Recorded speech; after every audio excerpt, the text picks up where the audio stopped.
self-evidently, Finland will continue to support Ukraine for as long as it takes. We're the 5th biggest donor, GDP per capita. Let me finish off, however, by saying that I think in the past 2 weeks, we've been sort of a little bit lost. A new American administration has come in, and we have heard conflicting messages. I believe that we need to take the initiative back. And by that I mean to say that there needs to be something concrete on the proposal, on the table. So let me propose today something that I've spoken with you about and with many around the table. It's not a peace plan, but it's a sketch of a process. And that process, in my mind, goes very simply in 3 phases. The first phase is before the actual ceasefire. This is the phase when we put maximum pressure on Russia, including sanctions, including using the frozen assets, and of course, including continuing the military support for Ukraine. This is also the time when I think European leaders need seriously talk about security arrangements. And of course, the lead comes from Ukraine. You have the biggest land force and most experienced land force in Europe. But there needs to be support from Europe, and the backstop needs to come from the United States. All of this needs to be settled before a ceasefire is brokered, whether that's Easter or whenever, we don't know. The second phase is the ceasefire phase.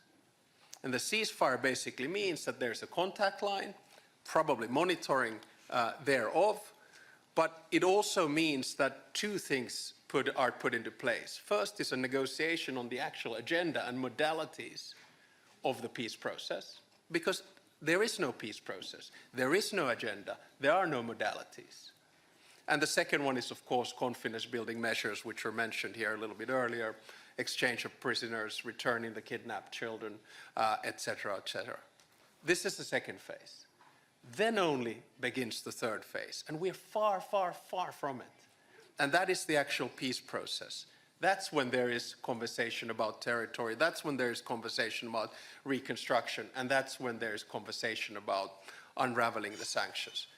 Having said all of that, very conditional by the way, having said all of that, I think we need to make clear to the Russians and everyone else that there are a few things that are completely off the table in these negotiations. One is EU membership. It is not Russia who decides on EU membership. It is the European Union who does that. 2 is NATO. It is not Russia that decides on NATO membership. It is the alliance itself. 3 is Ukrainian defense. It is not Russia that decides on what Ukraine has by its border, when, where, and how. And 4, European security arrangements or order. It's not Russia that decides on that. We already have a European security order and should stick to it.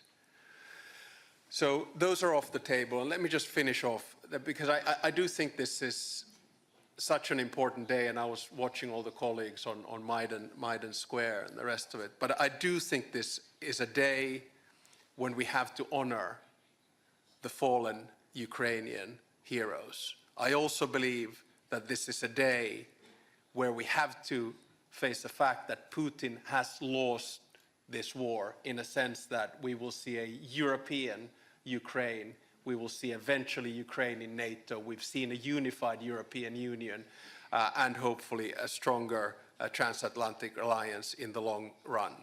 And on a day like this, I think it's time to pave the way for a plan for Ukrainian victory. Slava Ukraini.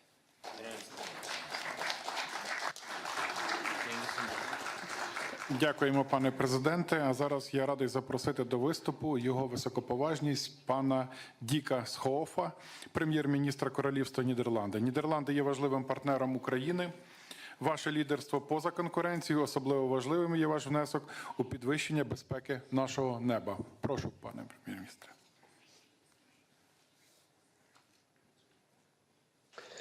Thank you. Mr. President, dear Volodymyr, colleagues, ladies and gentlemen. One of my first international trips after I became Prime Minister of the Netherlands last summer was to Zaporizhzhia, was to Ukraine. It was an experience I will never forget. I spoke to veterans, I visited an underground school, and I saw with my own eyes the devastating impact of war. But what struck me above all was the bravery and the resilience of the Ukraine armed forces and the Ukrainian people. For 3 years now, you have resisted the most brutal and fierce attacks by the Russian aggressor. Fighting for freedom, fighting for independence, fighting for the right to shape your own future. The government and people of the Netherlands admire you greatly for that. The purpose of that first visit was very clear: to reaffirm that the Netherlands stand with Ukraine and that we will continue to do so. But today, I can only repeat that message, also on behalf of His Majesty the King. Ukraine can count on our unwavering military, financial, and political support, now and after the war, when justice must be done and Ukraine must recover. So it's good to see so many of you today.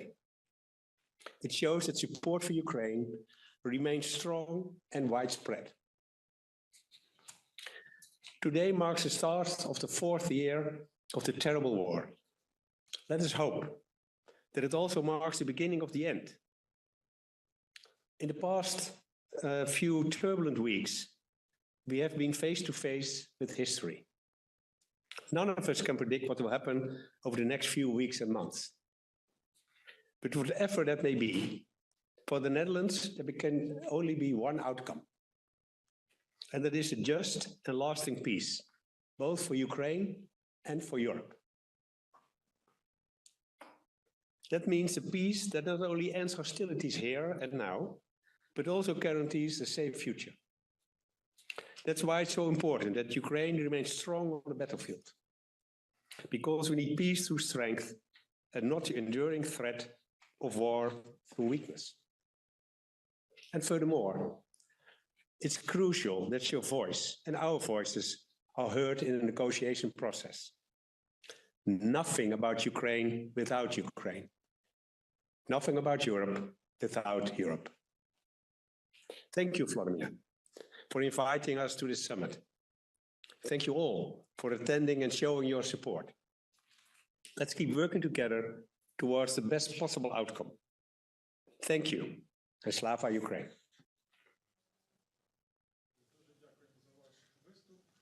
І мені дуже приємно запросити до слова його високоповажність пана Джастіна Трюдо, прем'єр-міністра Канади.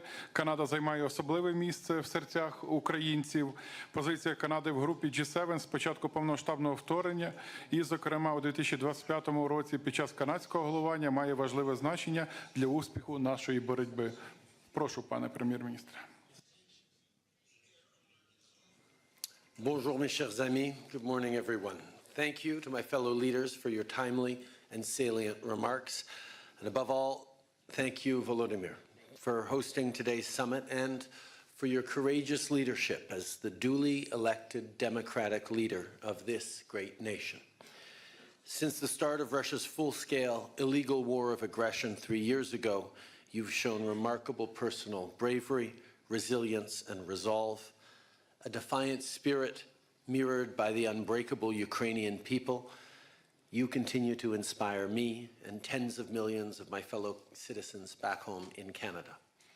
But let us be frank, you and the Ukrainian people should never have had to endure even a single day of this unjustified, brutal war, let alone 1,096 of them, or more accurately, over 4,000 of them since Russia illegally seized Crimea back in 2014. This is not a conflict Ukraine wanted, provoked, or asked for in any way. This is a war started for one reason and one reason only: Russia's desire to erase Ukrainian history and expand their empire. Russia's actions are nothing short of a direct attack against the rules-based international order, an order established in response to the most destructive war in our collective history, a war etched in the memory of the citizens of all of our respective nations for the past 80 years. An order which, albeit imperfect, ushered in the most peaceful and prosperous era in the history of humanity. We cannot go back. We cannot return to an era where might makes right. We must do everything in our power to enable Ukraine to secure a just and lasting peace, a peace that cannot be achieved without Ukrainians at the table. That is precisely what Canada is focused on. Canada has been a steadfast, unshakable partner to Ukraine since the beginning, and that will never, ever change. Le Canada est fier du travail qu'on a accompli avec vous tous autour de cette table pour faire que la Russie paye le prix de cette invasion inhumaine, que ce soit avec des sanctions ou en offrant aux Ukrainiens de l'aide humanitaire, financière et militaire dont ils ont besoin pour se défendre et faire obstacle au régime russe. But I know, we all know, there is more work to do.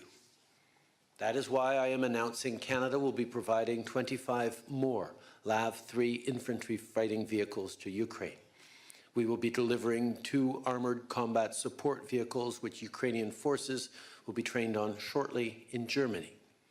Landing systems for F-16s were delivered just 2 months ago, and 4 F-16 flight simulators will be provided in the coming months. And that's on top of the millions of additional rounds of ammunition, components for drone cameras, and first aid kits. We're also dispersing the first installment of the $5 billion in assistance to Ukraine funded through revenues from frozen Russian assets, along with providing a grant to help Ukraine maintain its energy security in the wake of consistent, reckless attacks by Russia on Ukrainian energy infrastructure. Throughout all this, we need to keep in mind the size of the human cost of the Russian aggression for the past 3 years. Ukrainians who've lost their lives fighting courageously for their land, children taken from their families and homes and communities, which is a disgusting war crime, and violence subjected to prisoners of war taken by Russia. Implementing the Montreal Pledge to address the human costs of the war, a declaration made at the conference we co-hosted there last autumn with Norway and Ukraine, is more urgent than ever.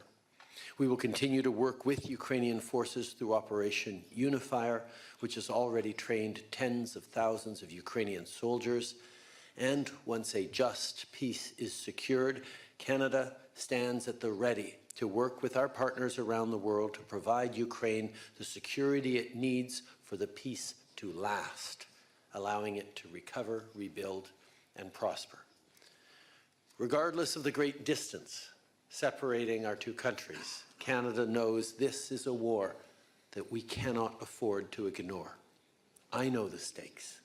Canadians know the stakes. All of you around this table know the stakes. And most of all, Ukrainians know the stakes. This is a war of aggression on Ukraine's people, culture, identity, and very existence. But it's also a war on our way of life. It's a war on democracy, on the rule of law, on self-determination, a war on justice, and a war on truth. At this critical moment, I think of the words of the great Ukrainian poet, Taras Shevchenko, whose works have been echoed by millions of Ukrainians as a source of inspiration. You must fight on, you will triumph. God is helping, leading. At your back are justice, glory, and sacred freedom. That excerpt was proudly recited in Independence Square by Serhiy Nihoyan, the first martyr of the Revolution of Dignity, shortly before he was killed. And 11 years later, it continues to ring true. Ukrainians will triumph because Ukrainians are fighting for what is right. But they cannot and should not do it alone. It's up to all of us in this room and around the world to meet this moment as well. And we can't wait. The moment to stop this war of aggression, the moment to defend democracy, the moment to stand for our shared values is now. So let us seize it. Merci beaucoup, mes amis. Slava Ukraini. Дякуємо, шановний пане прем'єр-міністре. А зараз я хотів би передати слово його високоповажності пану Реджепу Таїпу Ердогану, президенту Турецької Республіки. Туреччина залишається непохитним і впливовим прихильником українського суверенітету, територіальної цілісності. Ми це надзвичайно цінуємо. Değerli dostum Sayın Zelenskiy, kıymetli Ukraynalılar, sevgili Kırım Türk'ü soydaşlarımız, saygıdeğer katılımcılar, sizlere en kalbi duygularımla, saygıyla selamlıyorum. Video mesaj yoluyla da olsa sizlere hitap etmekten memnuniyet duyuyorum. Savaşın 3. yılını doldurduğumuz bu acı günde ülke ve millet olarak dost Ukrayna halkının yanında olduğumuzu öncelikle ifade etmek istiyorum. Geçtiğimiz 3 sene zarfında topraklarını savunurken hayatlarını kaybeden Ukraynalılar için taziye dileklerimi iletiyor, yakınlarına başsağlığı diliyorum. Türkiye 2014 yılında Kırım'ın ilhakından bu yana uluslararası hukukun temel ilkeleri doğrultusunda Ukrayna'nın haklı davasına gereken desteği vermiştir. Bundan 3 sene önce çatışmalar başladığında savaşa karşı olduğumuzu nasıl ilan ettiysek, bugün de savaşın müzakereler vasıtasıyla sonlandırılması için her türlü gayreti göstermeye kararlıyız. Bunu yaparken Ukrayna'nın toprak bütünlüğü, egemenliği ve bağımsızlığına olan güçlü desteğimizi sürdürüyoruz. Savaş 4. yılına girerken diplomasiyi, diyaloğu ve müzakereleri temel alan yaklaşımların ivme kazandığını görmekteyiz. Bu sürecin çatışmaların sonlandırılmasının ve kalıcı barışın tesisinin başlangıcı olmasını umut ediyoruz. En başından beri savunduğumuz üzere adil ve kalıcı barışa giden yol ancak ve ancak savaşın her iki tarafının da eşit ve hakkaniyetli bir şekilde temsil edildiği bir denklemle açılabilir. Sayın Zelenskiy ile geçtiğimiz hafta Ankara'da Türkiye'nin bu önemli kavşakta sağlayabileceği katkıları ve müzakerelere ev sahipliği yapma istediğini de ele aldık. Şunu tüm samimiyetimle ifade etmek isterim. Gelecek sene savaşın değil, barışın yıl dönümünü idrak etmek için hepimize önemli sorumluluklar düşüyor. Türkiye olarak adil ve kalıcı barışın tesisi için tüm gücümüzle çalışmaya devam edeceğiz. Bu düşüncelerle 2025'in barışın inşa edileceği bir yıl olmasını canı gönülden temenni ediyorum. Birkaç gün sonra kavuşacağımız Ramazan-ı Şerif'in tüm insanlığa barış, huzur ve esenlik getirmesini Rabbimden niyaz ediyorum. Hepinize saygı ve selamlarımı gönderiyorum. Kalın sağlıcakla. Дякуємо. І зараз я радий запросити до виступу її високоповажність пані Карін Келлер-Зутер, президента Швейцарської конфедерації. Швейцарія відіграла важливу роль у просуванні глобального бачення всеохоплюючого, справедливого та сталого миру для України та Європи. Будь ласка.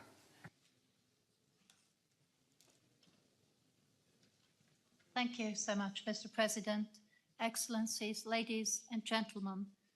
On behalf of Switzerland, I would like to thank you for the invitation to this summit.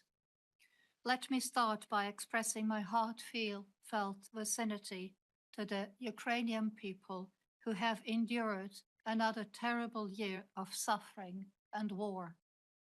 For the last 3 years, Switzerland has been calling on Russia to immediately cease all hostilities and withdraw its troops from the territory of Ukraine.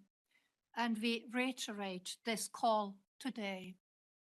With the Ukraine Peace Summit last year in Switzerland, the goal was to lay the groundwork for peace talks and revitalize existing peace efforts. We remain steadfast in our support towards a just and lasting peace. it is clear to us that a durable solution can't be achieved without Ukraine. This war has global long-term effects. Therefore, we remain committed to working closely with our partners in Europe and beyond for a peaceful future for Ukraine and the entire continent. Ukraine has become one of the most heavily mined countries. This is not only a threat to lives, but also to food security in Ukraine and in the world. Last year, Switzerland hosted the Ukraine Mine Action Conference.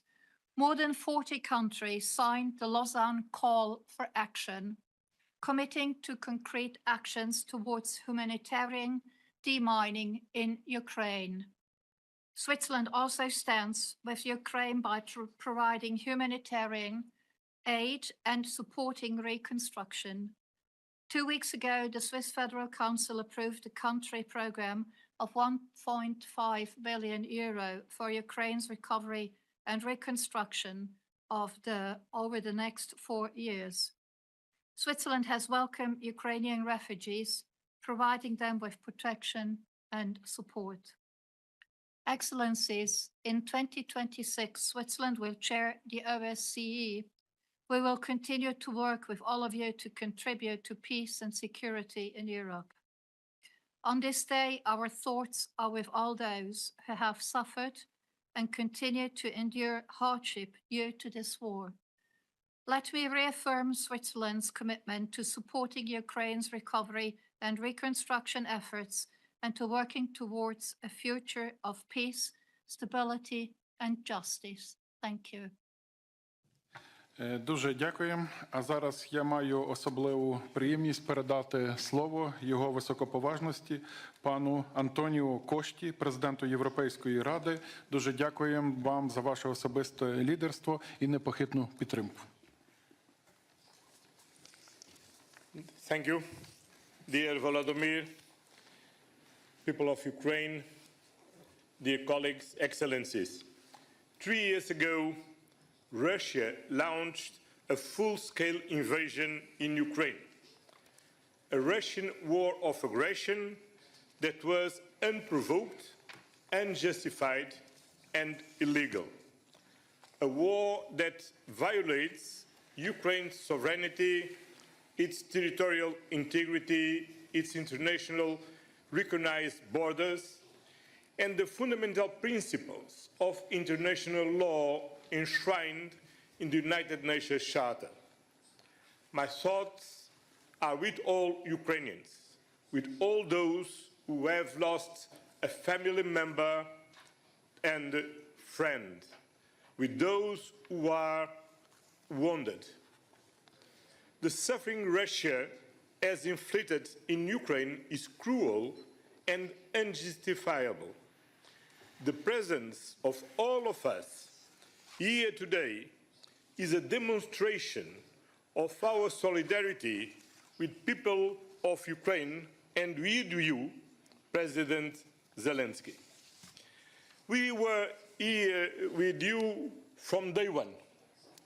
We stand and we will stand with you side by side, shoulder to shoulder, in the war, in future peace negotiations, in the reconstruction, and as a member state of the European Union. We all want this war to end and the suffering and destruction to stop. This is why this moment is so important. Russia is a threat to the international rules-based order. Putin wants to divide us, and we show here today that our support is strong, united, and unchanged. There will be no credible and successful negotiation, no lasting peace without Ukraine and without the European Union. Only Ukraine can decide when the conditions are met to start a peace negotiation. Peace cannot be a simple ceasefire. it needs to be a durable agreement. Peace should not reward the aggression. We need to learn the message from the past, from the Budapest and Minsk agreements. Only concrete and strong security guarantees will ensure a comprehensive, just and lasting peace in Ukraine and in Europe as a whole. The European Union is ready to do whatever it takes for its security and to continue to support Ukraine.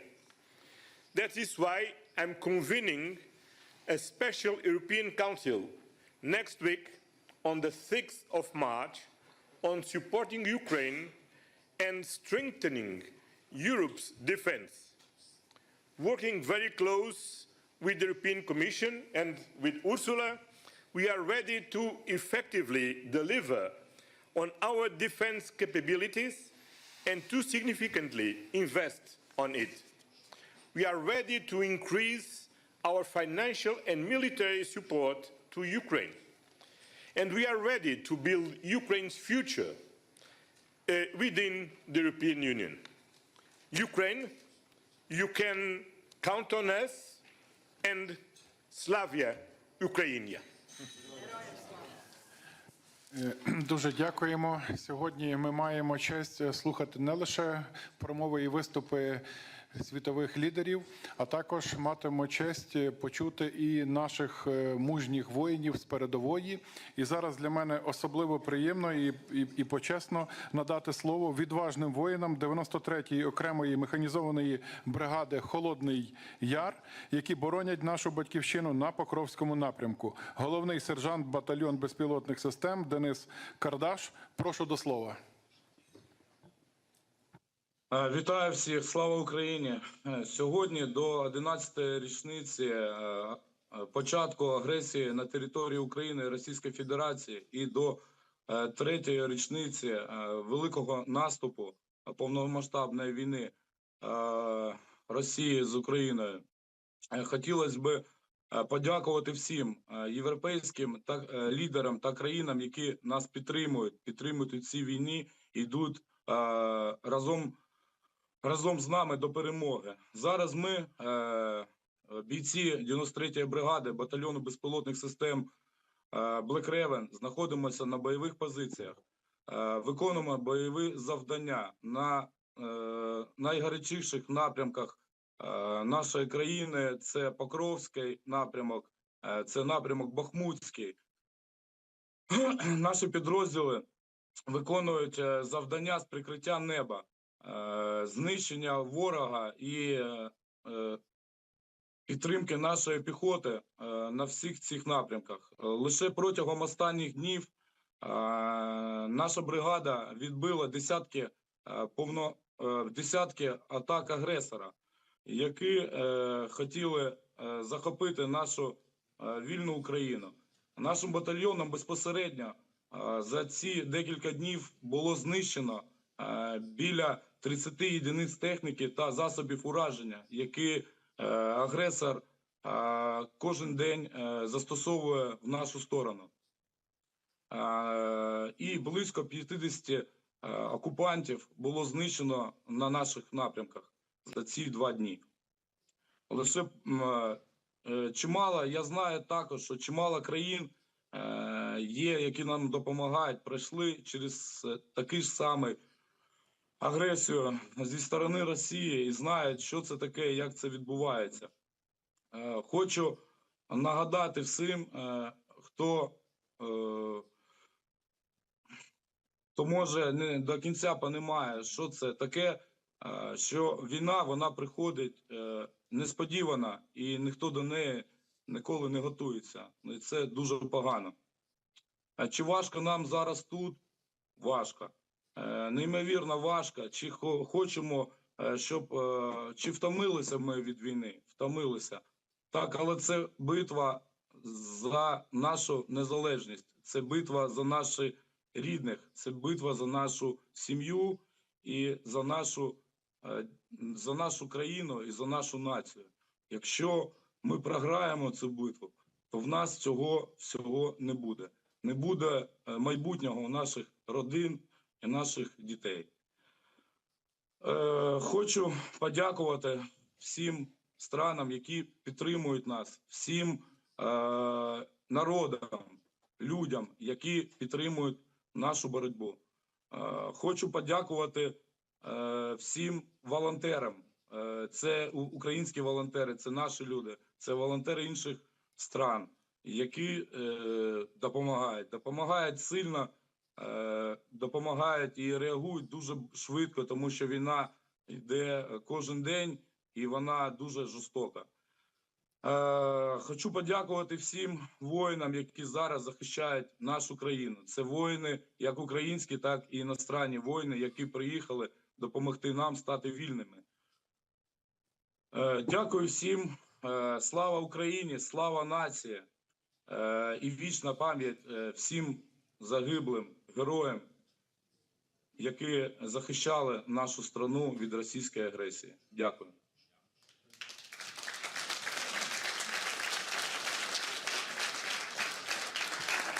Дякуємо нашим мужнім воїнам за героїзм. І зараз маю честь запросити до виступу його високоповажність пана Еді Раму, прем'єр-міністра Республіки Албанія. Цінуємо непохитну і дієву підтримку вашої країни і ваше лідерство. Дякуємо. Thank you very much, and thank you for especially including me and Albania here. I'm aware that I am the tallest of all of you, but I represent a country that is maybe irrelevant in this state when it comes to manpower and when it comes to military power and all this. I cannot but fully agree with everything that was said, and I don't want to waste anyone's time by repeating the fundamentals that all the friends and the colleagues around the table have underlined. However, I cannot prevent myself to raise a question because it seems to me, following the whole meeting, that nothing has happened. It seems to me that this meeting is like a registration of a meeting 3 months ago, or a year ago, or 2 years ago. But I'm not sure that is the case, and I think that something important has happened, as you all know. And the question is how Ukraine will be supported efficiently, and how much we can be, all of us. But again, I apologize because I know that here it's about EU first, it's about other big countries and not about Albania, but how Europe as a continent can be efficient in protecting itself and in making the best out of something that is going on, a negotiation between Russia and the United States. And I'm not sure that just talking about increasing military support and increasing military spending, we get the whole point. But this is my humble opinion. Maybe I'm wrong. And what I just shared yesterday with Volodymyr in our conversation, I want to share with you that in my understanding, Europe as a continent need to have a long trench of diplomacy, including Great Britain, of course, Turkey, European Union, by no doubt, and have a position. Have a position because I'm afraid that it will be unsustainable with the public opinions, especially in the western side of the continent, to continue and just say what we are saying here, but in the meantime, looking US and Russia striking a deal and Ukraine being cut out or being imposed something that may be totally unjust. So we have been for a long time in the American autopilot. Now the autopilot seemingly is off. Nobody knows for how long. And I believe that it's time to have a deeper reflection than just what we will do in terms of military support or military spending. Because it for sure is very necessary, but might not be enough. And so with all this being said, I repeat, no doubt that we are fully behind Ukraine, no doubt that we are fully behind any decision the grown-ups in this space will make, but you know, some doubts about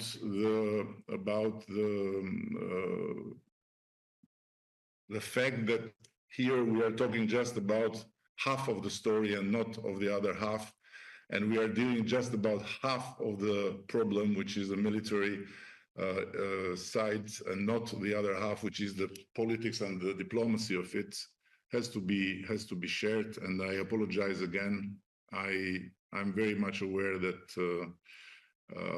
you know, the relevance of my country is not as big as to change anything, but just some food for thought, because I'm afraid that if this thing will go on like this, sooner more than later, especially the Western countries will have to face public opinions that may bring things to a total collapse of the democratic forces. Thank you. Дуже дякуємо. І зараз я радий запросити до виступу його високоповажність пана Сігеру Ісібу, прем'єр-міністра Японії. Японія – друг і союзник. Японія дуже добре розуміє, що Росія насправді ніколи не закінчує своєї війни. 2025 рік – це час, коли ми визнаємо, що безпека європейського та індотихоокеанського регіонів нероздільні і діємо відповідно. Прошу, пане прем'єр-міністре.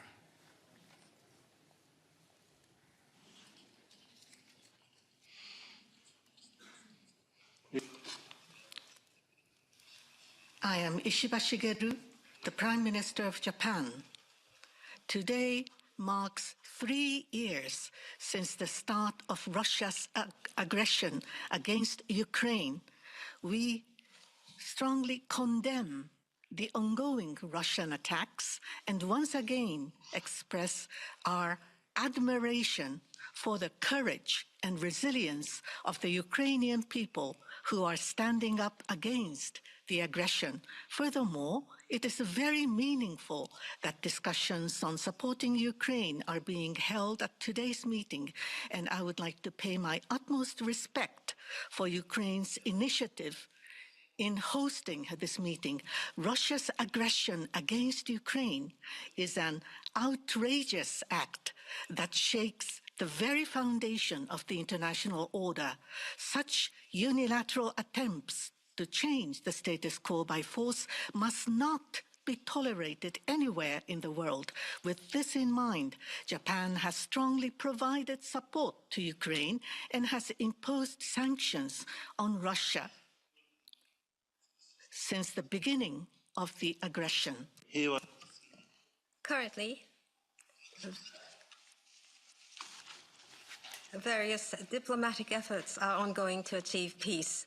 We hope that these efforts will lead to an end to the prolonged combat and help achieve a breakthrough in this difficult situation. That is my fervent expectation. Having said so, in considering how to end this aggression, the party in question, Ukraine must engage, and a just and lasting peace should materialize as soon as possible. Toward this end, we must unite and work together.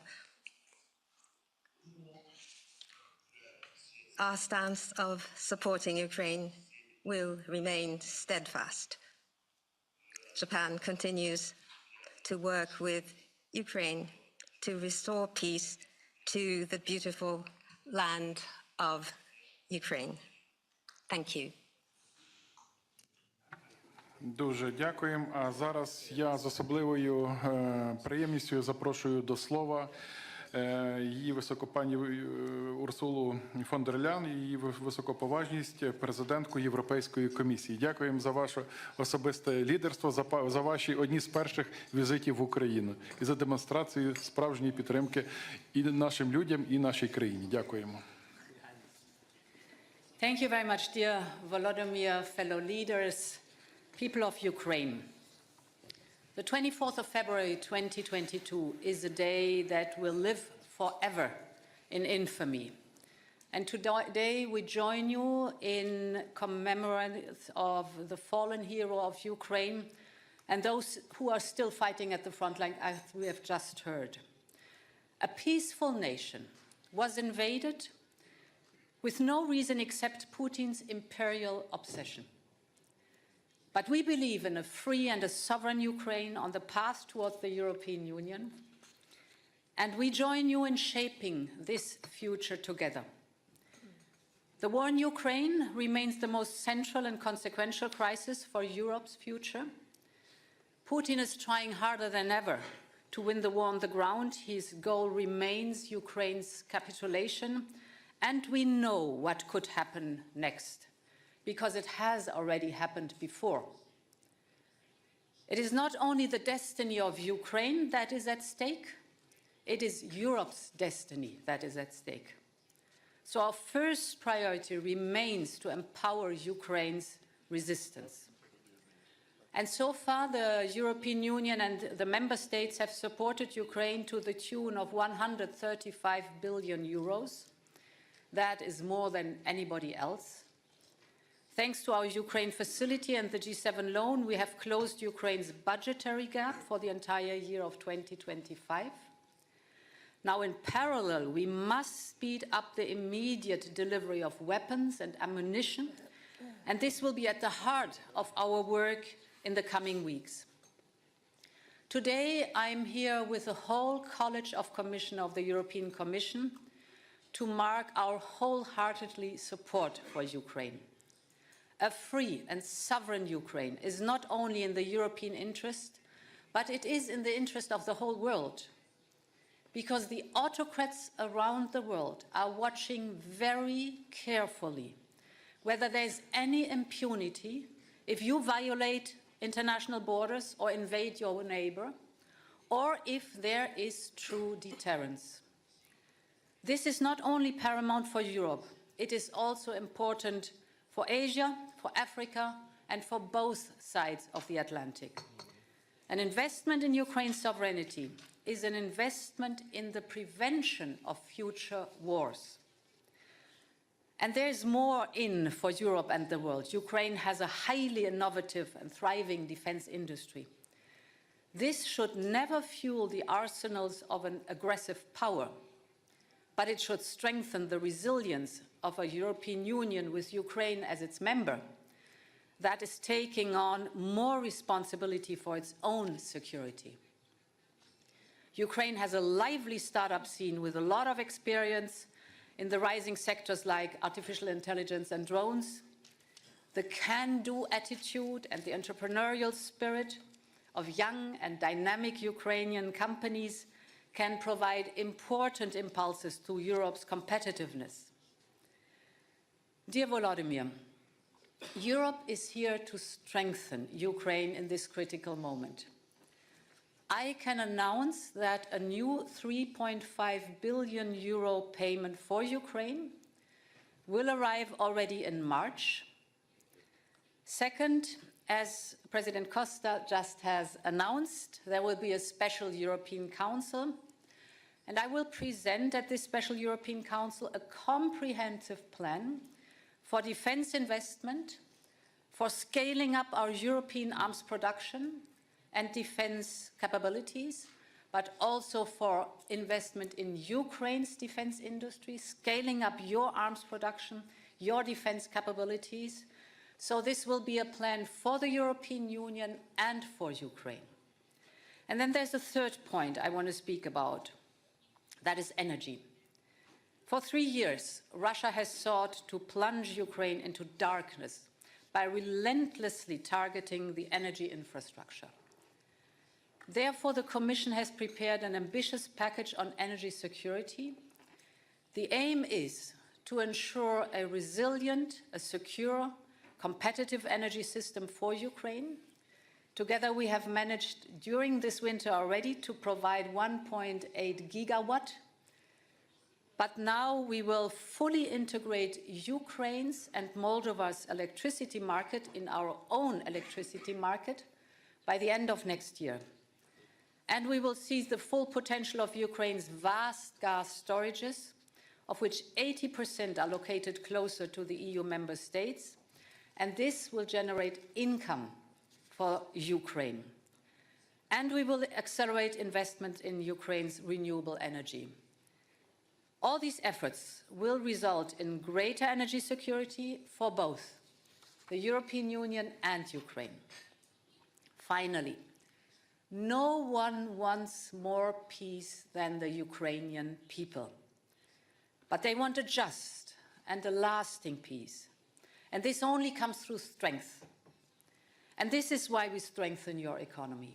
This is why we increase the resilience of your energy sector.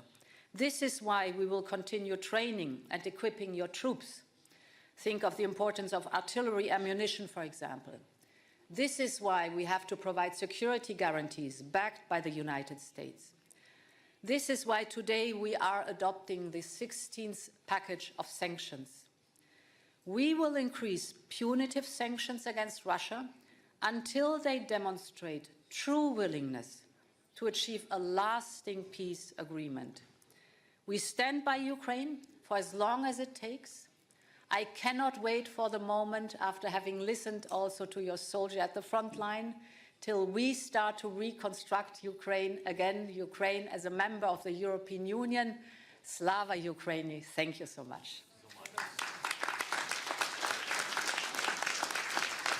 Дуже дякуємо.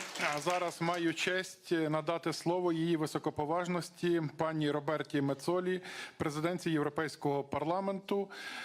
Роль Європейського парламенту надзвичайно важлива і відіграє важливу роль у боротьбі з російською агресією. Thank you very much, dear Volodymyr, dear colleagues, dear friends. We were with Ukraine on that day, 3 years ago. We are with Ukraine today, and we will be with you tomorrow. What matters now, however, is not just what we say. It is what we do. The coming days and weeks will shape our future, not through words, but through the actions we take right here in Europe. Peace without liberty is not peace. Europe knows this. We will always seek peace, but it must be just, it must be real, and it must be dignified.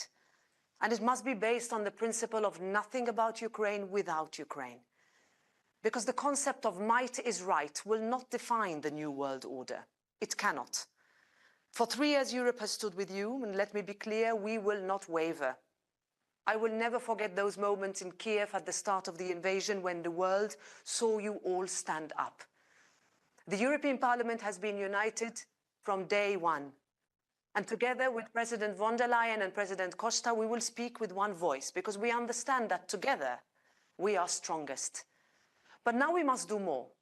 Ukraine must be in a position of strength, because that is the only path to real peace and liberty.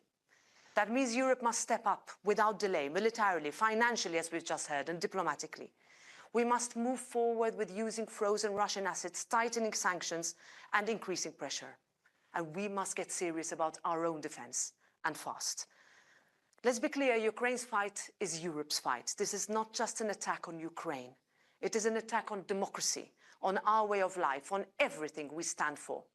The Ukrainians on the front lines are holding the line for all of us. So as Ukraine enters the 4th year of this war, we must stay the course. We must cut through the noise. We must keep our eyes on our shared objective, freedom for Ukraine and lasting peace for all of Europe and the world. Slava Ukraini! Дуже дякуємо. І зараз я радий надати слово її високоповажності пані Майі Санду, президентці Республіки Молдова. Молдова є критично важливим партнером у забезпеченні безпеки та стабільності регіону. Будь ласка. Thank you. Dear President Zelensky, ladies and gentlemen, I remember that morning 3 years ago, 4 a.m., I read the news in horror. I got up, went to the office, and from there, I heard the bombs exploding. Odessa, or maybe Vinnytsia. At that moment, we didn't know where the next bomb would fall. But we know this now. Ukraine's courage has kept Moldova safe and at peace. The bravery and sacrifice of the Ukrainian people shielded us from war. We will always be grateful. We will never forget. 3 years on, Russia's brutal, criminal war continues.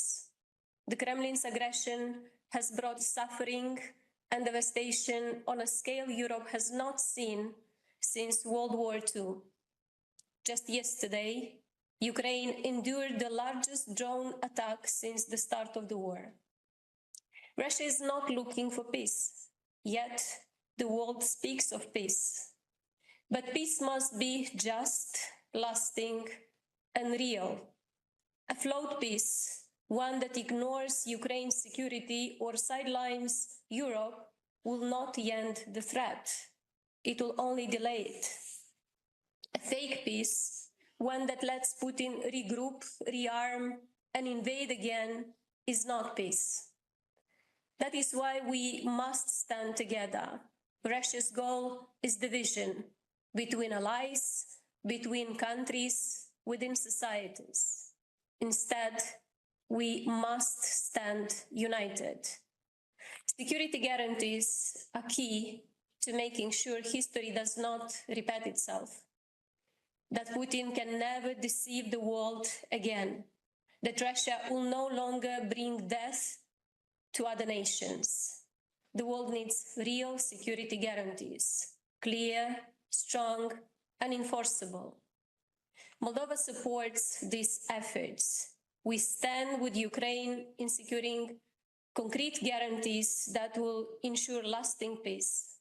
We support measures that strengthen Ukraine's security and prevent future aggression. This is not just about Ukraine. It is about all of us.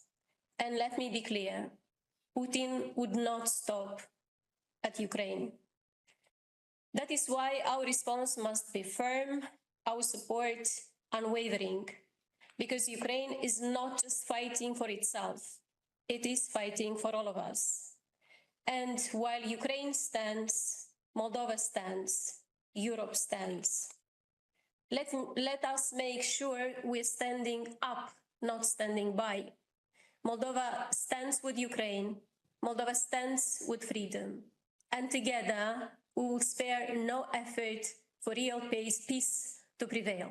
Slava Ukraini! Дякуємо, пані президент. А тепер з особливою приємністю я надаю слово її високоповажності пані Мете Фредеріксен, прем'єр-міністру Данії. Данія встановлює високі стандарти щодо послідовності та інноваційності підтримки України. Данська модель підтримки військово-промислового комплексу України є ініціативою, яка має стратегічне значення та довготривалий ефект для нашої боротьби. Ми потребуємо лідерства Данії. Прошу.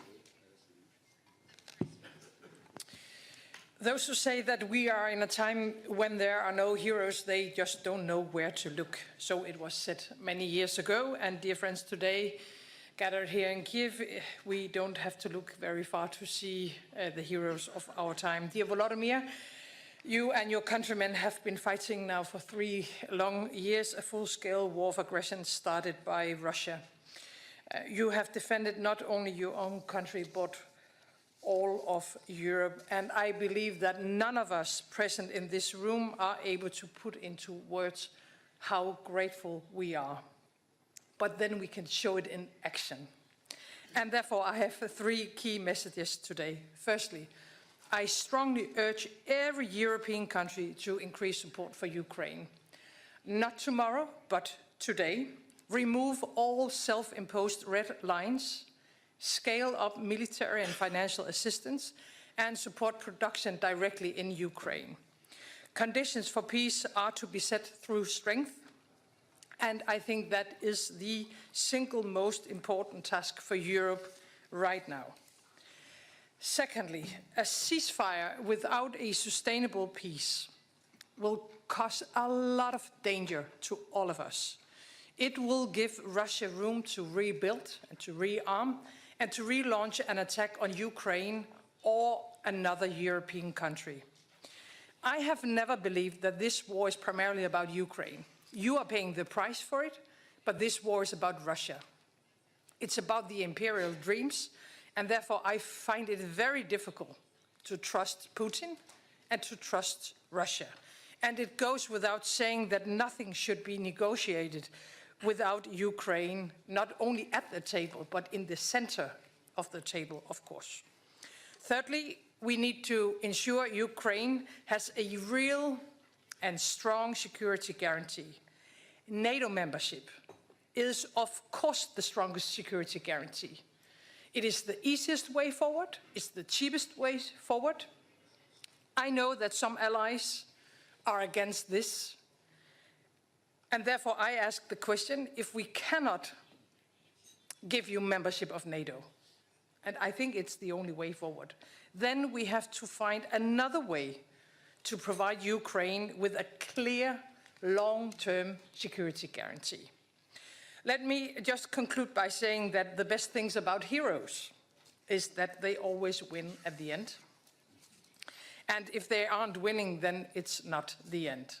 I said to you 3 years ago that Denmark stands with you all the way, and we will never go away from that point of view. We have to stand with Ukraine, and we have to stand with our continent. Therefore, I think we have to scale up as Europeans. We have to speed up to be able to protect ourselves and deter when it comes to Russia. And 3% will not be enough. It's simply not enough. My guess is that we have a couple of months to take all necessary decisions. Otherwise, we'll be too late. And being too late cannot be the conclusion. So it's time to stand up for Ukraine, and it's time to stand up for Europe. Slava Ukraini.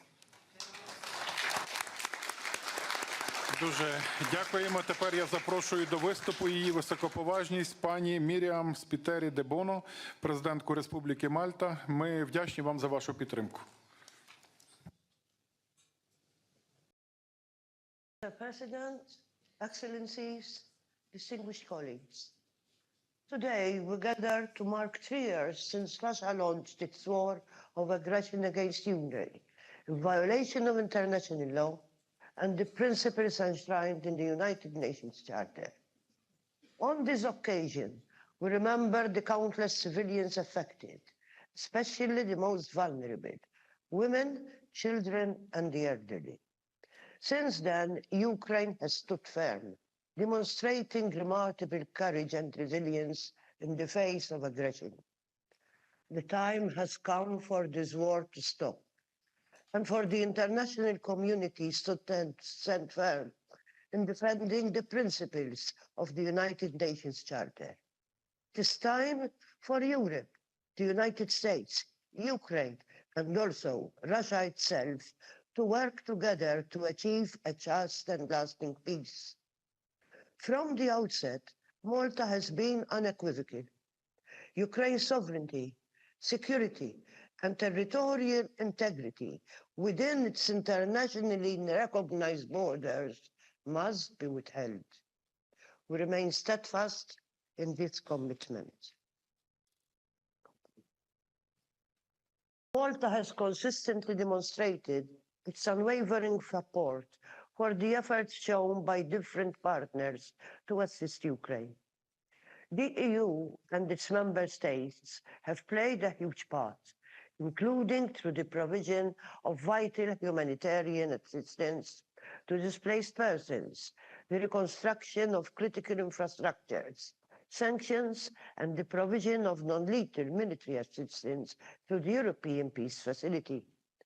Throughout our tenure as an elected member of the UN Security Council, and in our role as chair of the OSCE in 2024, Malta has maintained a firm and principled stance on the importance of upholding Ukraine's sovereignty and territorial integrity.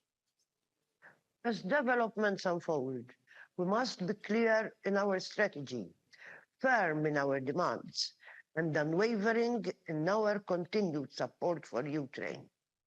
Malta will continue to engage constructively in initiatives to put Ukraine in a position of strength and at the same time reinforce Europe's own resilience against external threats. While respecting our constitutional commitment to neutrality, Malta shall continue with its advocacy for the full respect of international law and the active pursuit of peace, security, and social progress. In the last few months, different initiatives have been put on the table. Malta has been strong in underlining that it stands ready to support any peace process that is grounded in the principles of the UN Charter. It is imperative that this peace process has the input of all the key players. Europe must play a central role, as the outcome of the discussions will shape the future of our continent and our collective security.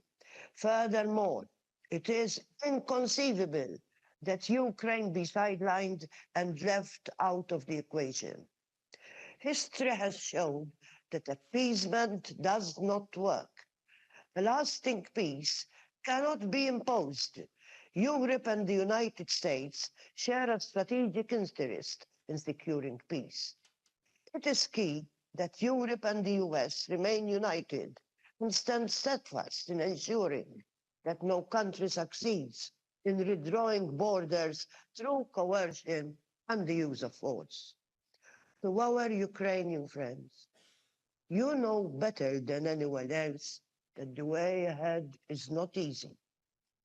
As you look to Europe for leadership, security, and ultimately EU membership, know that we are ready to answer your call. Let there be no doubt, Ukraine, you are not alone. Malta will continue to stand by you, shoulder to shoulder, in defense of your independence, your sovereignty, and your territorial integrity, according to the tenets of international law. Thank you all. Дуже дякуємо. І маю честь надати слово його високоповажності пану Ульфу Крістерсону, прем'єр-міністру Королівства Швеція. Швеція є нашим надійним партнером, є нашим найближчим союзником. Прошу, пане прем'єр-міністр. Thank you so much, and dear Volodymyr, dear friends, we're all honored to be here in Kyiv on this very special day. What you Ukrainians have achieved in the last 3 years is actually astonishing. You have withstood an all-out attack by Europe's biggest army. You have taken huge strides towards membership in the European Union. Your institutions have continued to deliver for your citizens despite the war, and your economy keeps creating employment and growth, and not least innovation. All this despite Russia's daily attacks on your people, your energy supply, your infrastructure. Ukraine has truly become a symbol for resilience around the world. This is simply remarkable. Throughout these 3 devastating years, you have also had friends, not only here in Europe.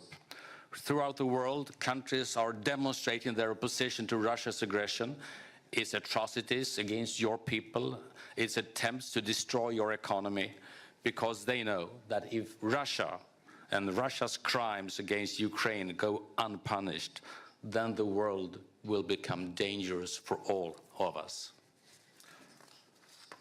throughout these 1,096 days, if I'm counting correctly, Ukraine has taken on an outsized part of the burden for Europe's security.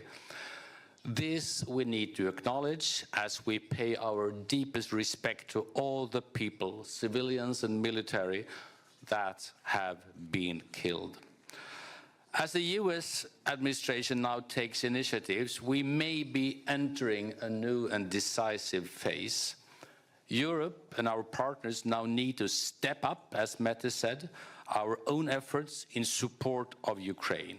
European countries are taking on this task, and Sweden will assume our full share of it. First, we will further increase our military aid to Ukraine. Earlier this month, we announced our largest military support package so far, and today I can announce that we will allocate another 100 million euros for Ukraine's air defenses. We are already working on our next military support package. Second, we are working to further raise the cost of aggression for Russia and its enablers. We are making efforts to limit Russia's revenues from oil export and to introduce new sanctions. And finally, third, we have made important progress on a special tribunal for the crime of aggression against Ukraine. Russia must be held accountable for its illegal war. At this uncertain time, Sweden's task and the task of all your partners is to support Ukraine towards a just and lasting peace. Slava Ukraini. Thank you. Дуже дякуємо. Тепер я надаю слово його високоповажності пану Іліє Боложану, виконуючому обов'язки президента Румунії. Румунія справді є чудовим партнером і послідовним прихильником України. Прошу. Domnule președinte Zelenskiy, doamnelor și domnilor, se împlinesc astăzi 3 ani de la lansarea invaziei Rusiei împotriva Ucrainei și în curând se vor împlini 11 ani de când Ucraina își apără în mod curajos libertatea, independența și teritoriul. Folosesc acest prilej pentru a sublinia respectul nostru pentru curajosul popor ucrainean care luptă cu eroism și sacrificii enorme împotriva agresiunii ruse. Gândurile mele se îndreaptă spre cei care au avut de suferit de pe urma războiului, spre cei care și-au pierdut membrii familiilor, spre cei răniți, spre cei care nu mai au locuințe și spre cei refugiați. Securitatea Ucrainei este esențială atât pentru România, cât și pentru întreg continentul european. În aceste momente de cumpănă, în care se discută despre eforturile de pace, trebuie să continuăm sprijinul pentru Ucraina, nu numai acum, ci și în etapele care vor urma în procesul de pace și cel de reconstrucție. România a fost de la început alături de Ucraina. By Ukraine from the very beginning, we have consistently supported it and we will continue to do so in the future. It is in our interests all to share this goal, which is also the goal of the US, to end this war, which has been lasting for too long and has destroyed too many lives. At the same time, it is necessary for Ukraine and the European Union to be involved in all peace negotiations. Romania stands ready to coordinate with all partners, European, American, and allied, to help find a way to a just and lasting peace. It is obvious that we must increase our investments in defense in order to strengthen our security, to have a plan and coordination for defense and deterrence. The solidarity of Ukraine's friends remains essential, and our support matters now when the fate of peace is at stake. The success of these efforts will only be proved when Ukraine has become stable and prosperous again and beneficiary of an arrangement of solid security guarantees. Thank you. Дуже дякуємо. Зараз я надаю слово його високоповажності пану Олександру Шаленбергу, федеральному канцлеру Австрійської Республіки. Австрія яскраво демонструє, що бути нейтральною країною не значить бути байдужою по відношенню до зла. Будь ласка.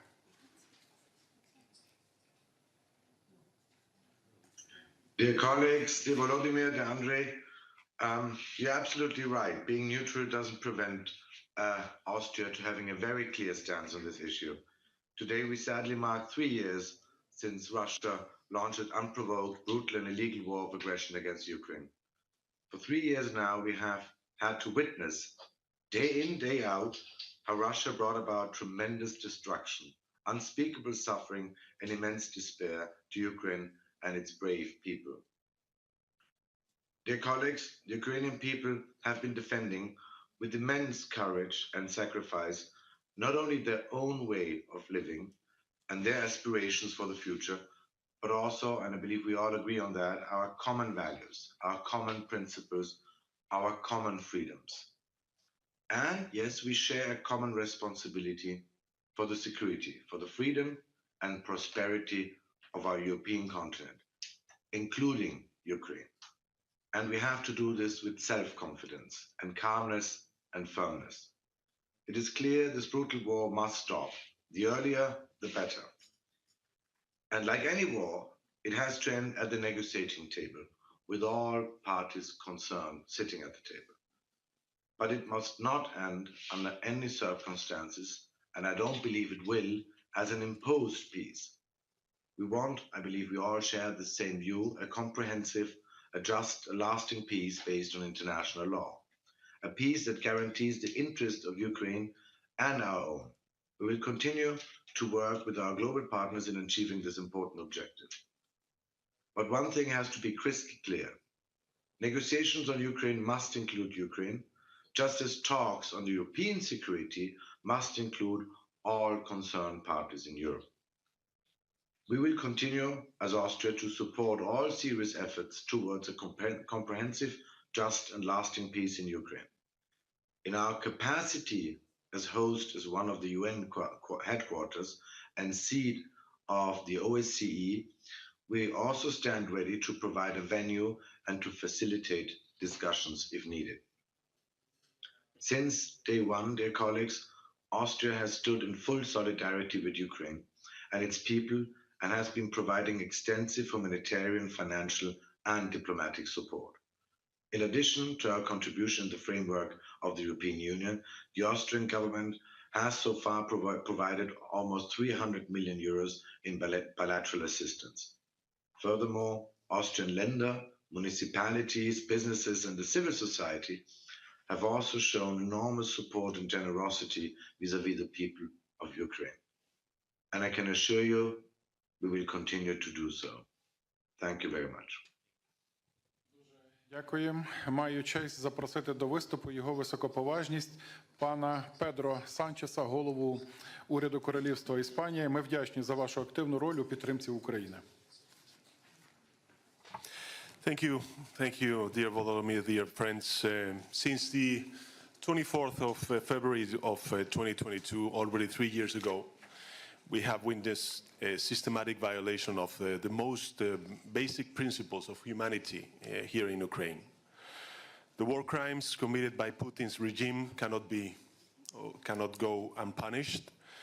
Spain condemns once again with the utmost resolve this merciless war started by Putin, irrational and unjust war that has caused immense suffering, pain and despair to our Ukrainian brothers and sisters.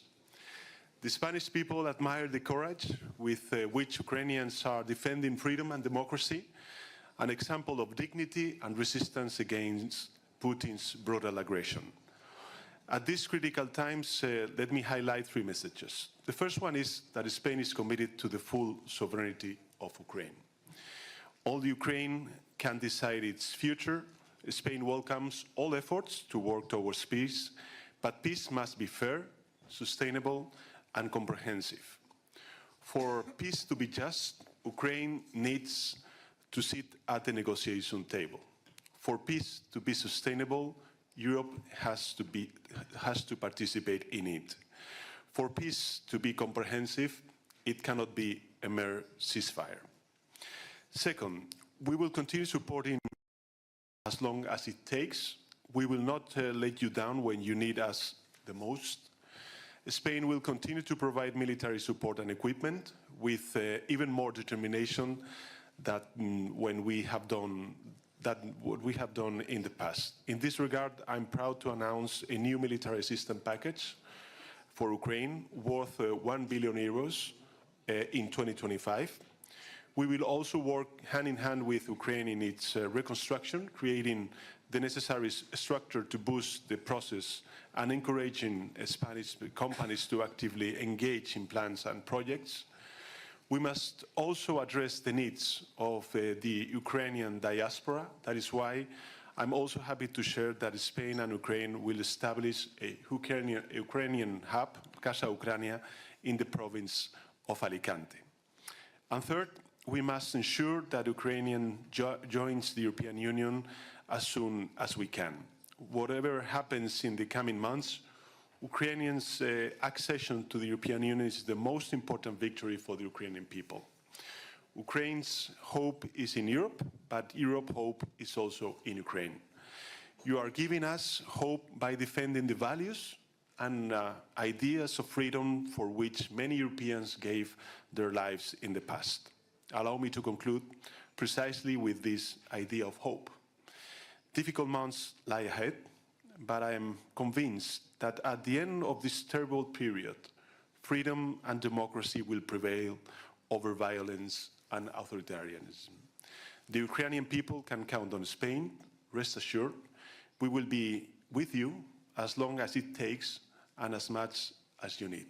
Slava Ukraini, viva Europa. Дуже дякуємо. І тепер я запрошую до виступу його високоповажність пана Барта де Вевера, прем'єр-міністра Бельгії. Бельгія є другим і партнером, який відіграє надзвичайно важливу роль у підтримці зростаючого флоту F-16 України. Ми цінуємо це. Будь ласка.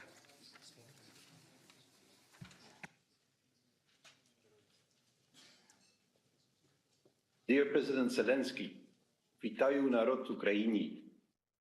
Я вжену в ящик солдатів. Ladies and gentlemen, I want to start by saluting the bravery of Ukraine in resisting criminal Russian aggression since 3 years. We must see the Russian regime for what it is. Its total disregard for international law, its horrifying attacks against civilians, and its attempts to erase Ukrainian culture have made it perfectly clear that to ensure the protection of our countries and the European continent, we must not appease, but deter Russia. Support to Ukraine remains a key part of this endeavor. Recently, talk of negotiations towards a deal to settle the war has accelerated, but also stunned the alliance of those who, from the start, have supported Ukraine in its defense against a ruthless Russian aggressor. Stunned because it does not seem a given that Ukraine or the EU will have much of a voice in the proceedings. A peace agreement that does not take into consideration the valid interests and demands of the victims of aggression and their allies and neighbors has no chance to hold. Belgium cannot accept that decisions on the future of Ukraine and the security and stability of the European continent are taken without the participation of Ukraine and its European allies. Our priority now is to come to a coordinated European position to claim a seat at the table in view of a just, sustainable and comprehensive peace. As a founding member of the European Union, we will always work towards a united, strong, prosperous and above all, peaceful Europe. And Ukraine belongs within this Europe. Meanwhile, Ukraine will continue to be able to count on Belgian assistance as specified in the Belgian-Ukrainian bilateral security agreement that was signed last year. This includes the delivery of F-16 fighter jets, the implementation of the 4-year reconstruction program by our development agency, and support to Ukraine's Euro-Atlantic integration. I would like to support all speakers that have pleaded today to do more as European allies of Ukraine as quickly as possible. Exactly 60 years ago, the great President Ronald Reagan spoke about peace through strength in his famous speech, A Time for Choosing. He said, "You and I have the courage to say to our enemies, there is a price we will not pay." A world in which borders can be forcibly withdrawn will be less safe, less prosperous, and less just. We've had ample opportunity to learn this valuable lesson in the past. Slava Ukraini. I thank you. Дуже дякую. Тепер я радий запросити його високоповажність пана Росена Желязкова, прем'єр-міністра Республіки Болгарія. Ми вдячні Болгарії за всю надану підтримку і допомогу. Будь ласка.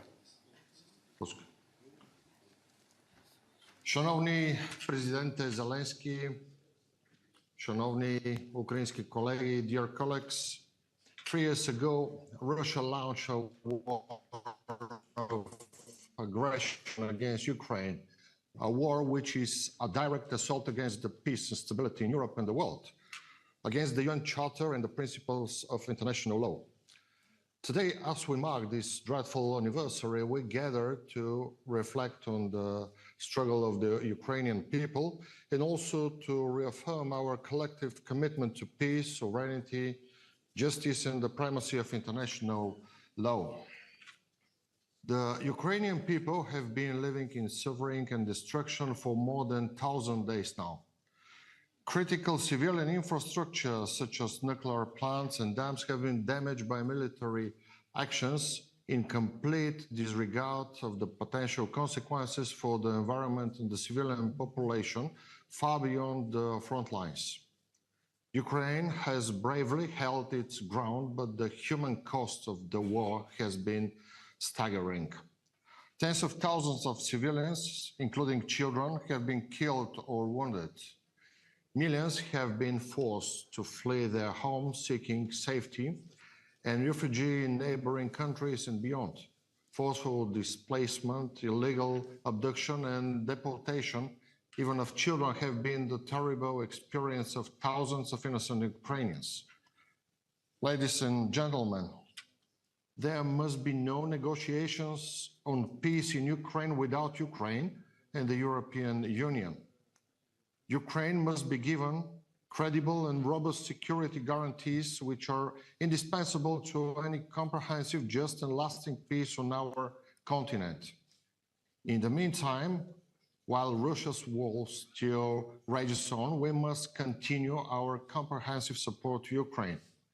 Peace through strength is the viable strategy to put Ukraine in the strongest possible position ahead of any peace talks. Dear friends, Bulgaria reiterates its support for Ukrainians' independence, sovereignty, and territorial integrity.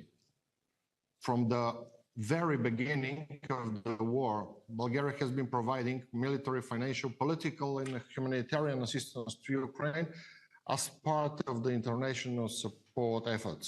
We will continue to do so as long as we can and to do the best of our abilities. As a member of European Union and NATO, Bulgaria reaffirms its commitment to further supporting Ukraine. Ukraine's future lies within the European family and the transatlantic community.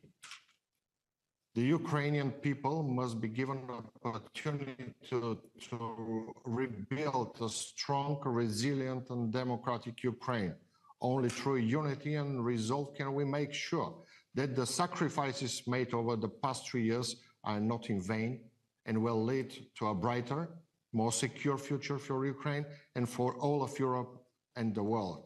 Slava Ukraini. Thank you. Дуже дякуємо. А зараз з великим задоволенням прошу взяти слово його високоповажність пана Кіра Стармера, прем'єр-міністра Сполученого Королівства Великої Британії та Північної Ірландії. Ваше лідерство абсолютно безпрецедентне. Прошу до слова.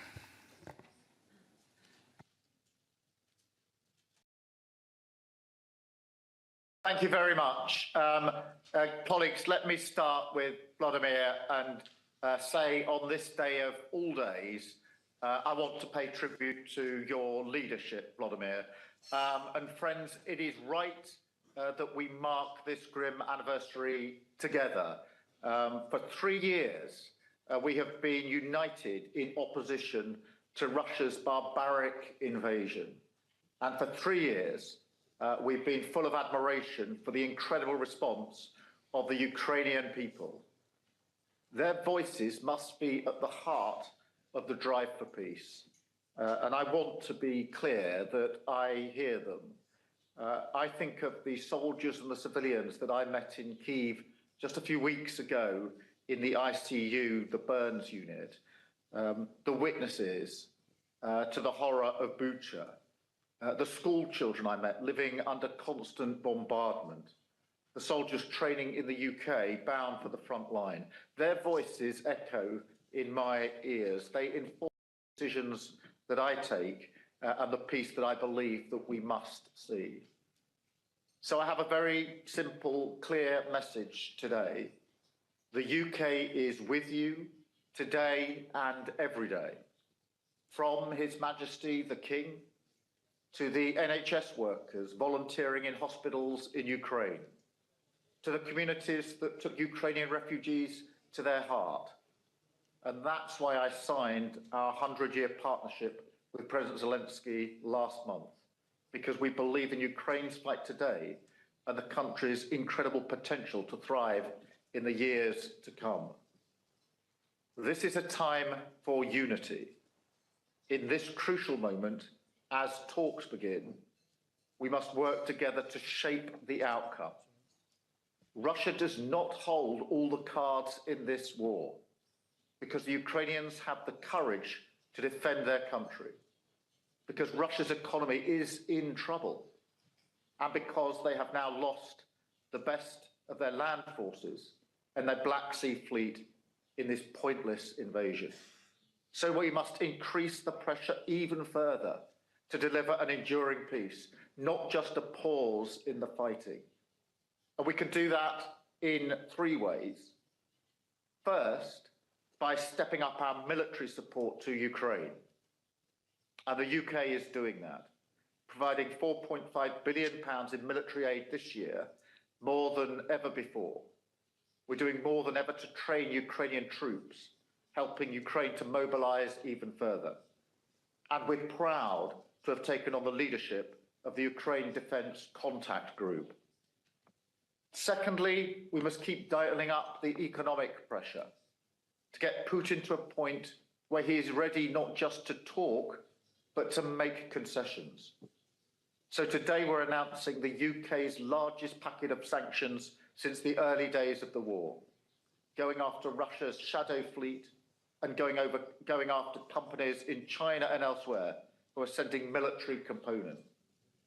Later today, I will be discussing further steps with the G7. And I'm clear that the G7 should be ready to take on more risk, including the oil price cap, sanctioning Russia's oil giants, and going after the banks that are enabling the evasion of sanctions. Third, we must bring our collective strength to the peace effort. President Trump has changed the global conversation over the last few weeks, and it has created an opportunity. Now we must get the fundamentals right. If we want peace to endure, Ukraine must have a seat at the table, and any settlement must be based on a sovereign Ukraine, backed up with strong security guarantees. The UK is ready and willing to support this with troops on the ground, with other Europeans, and with the right conditions in place. And ultimately, a US backstop will be vital to deter Russia from launching another invasion in just a few years' time. So we will do everything we can to get the best outcome for Ukraine and for us all. And let me close with one of the voices I mentioned earlier, a patient called Petro from the burns unit that I visited in Kyiv. He said to me, if Ukraine fails, Europe will be next. And that is what is at stake here.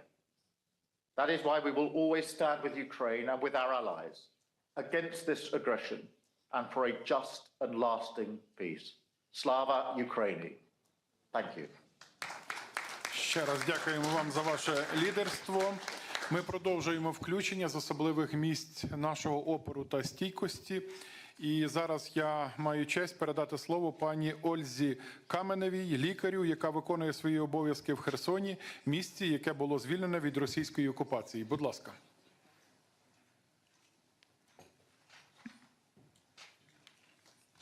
Your Excellency, Mr. President and international partners, Kherson is a city of heroes that fights for the independence of Ukraine. Every day, our city endures relentless attacks on civilian infrastructure. Yet, the people of Kherson continue to live and to fight. Today, we address you from the newly constructed underground maternity hospital, established through the initiative and support of the President of Ukraine, Volodymyr Zelensky. In this facility, under extraordinary challenging conditions, dedicated medical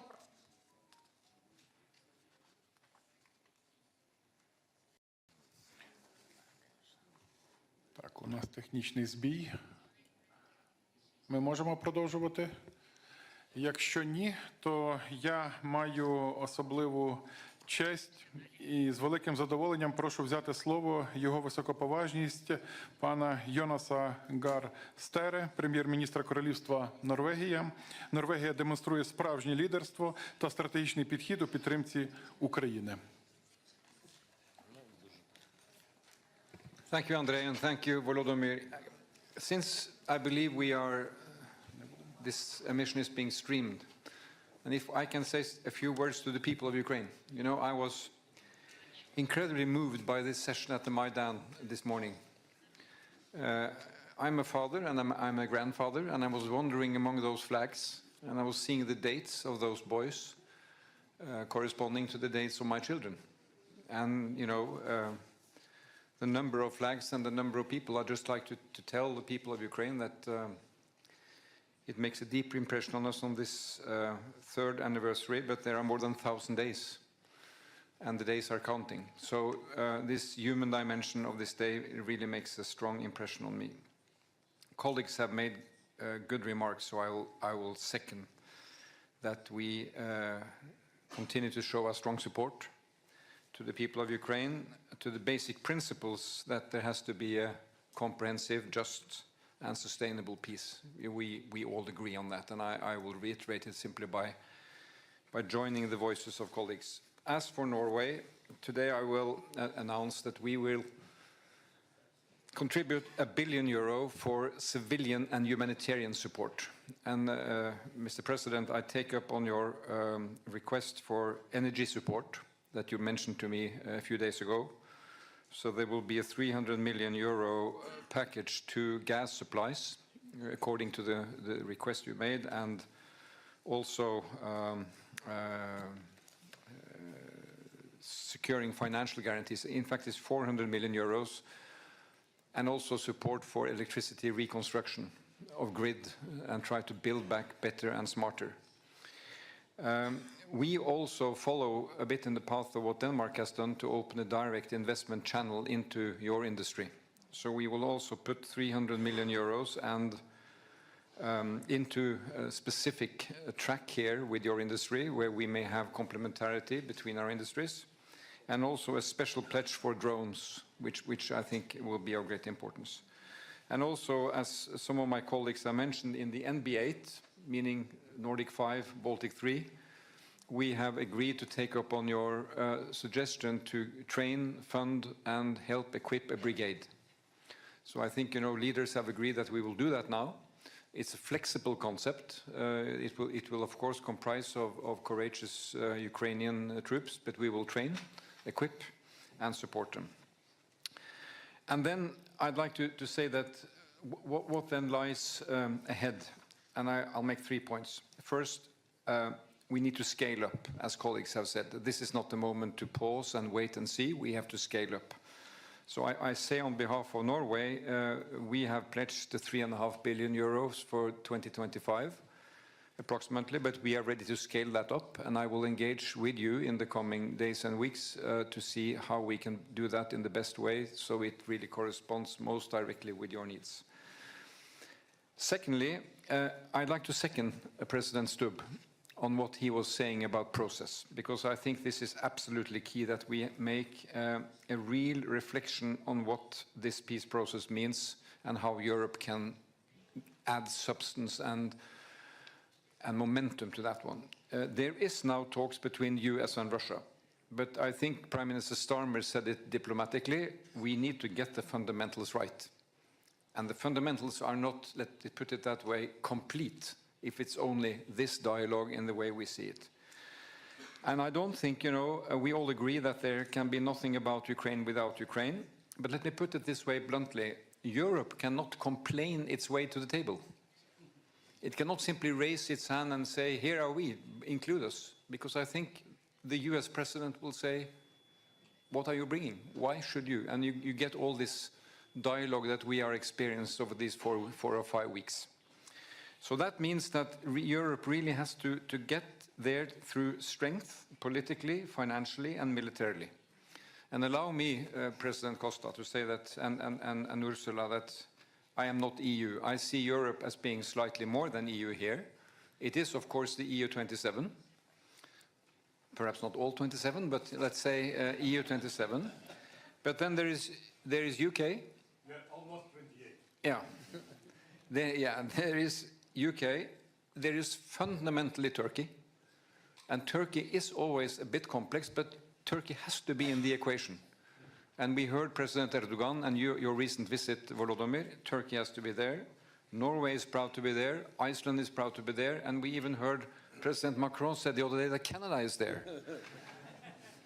We are buying Canada, so we can get them back. No, but I think, this is that concept of Europe.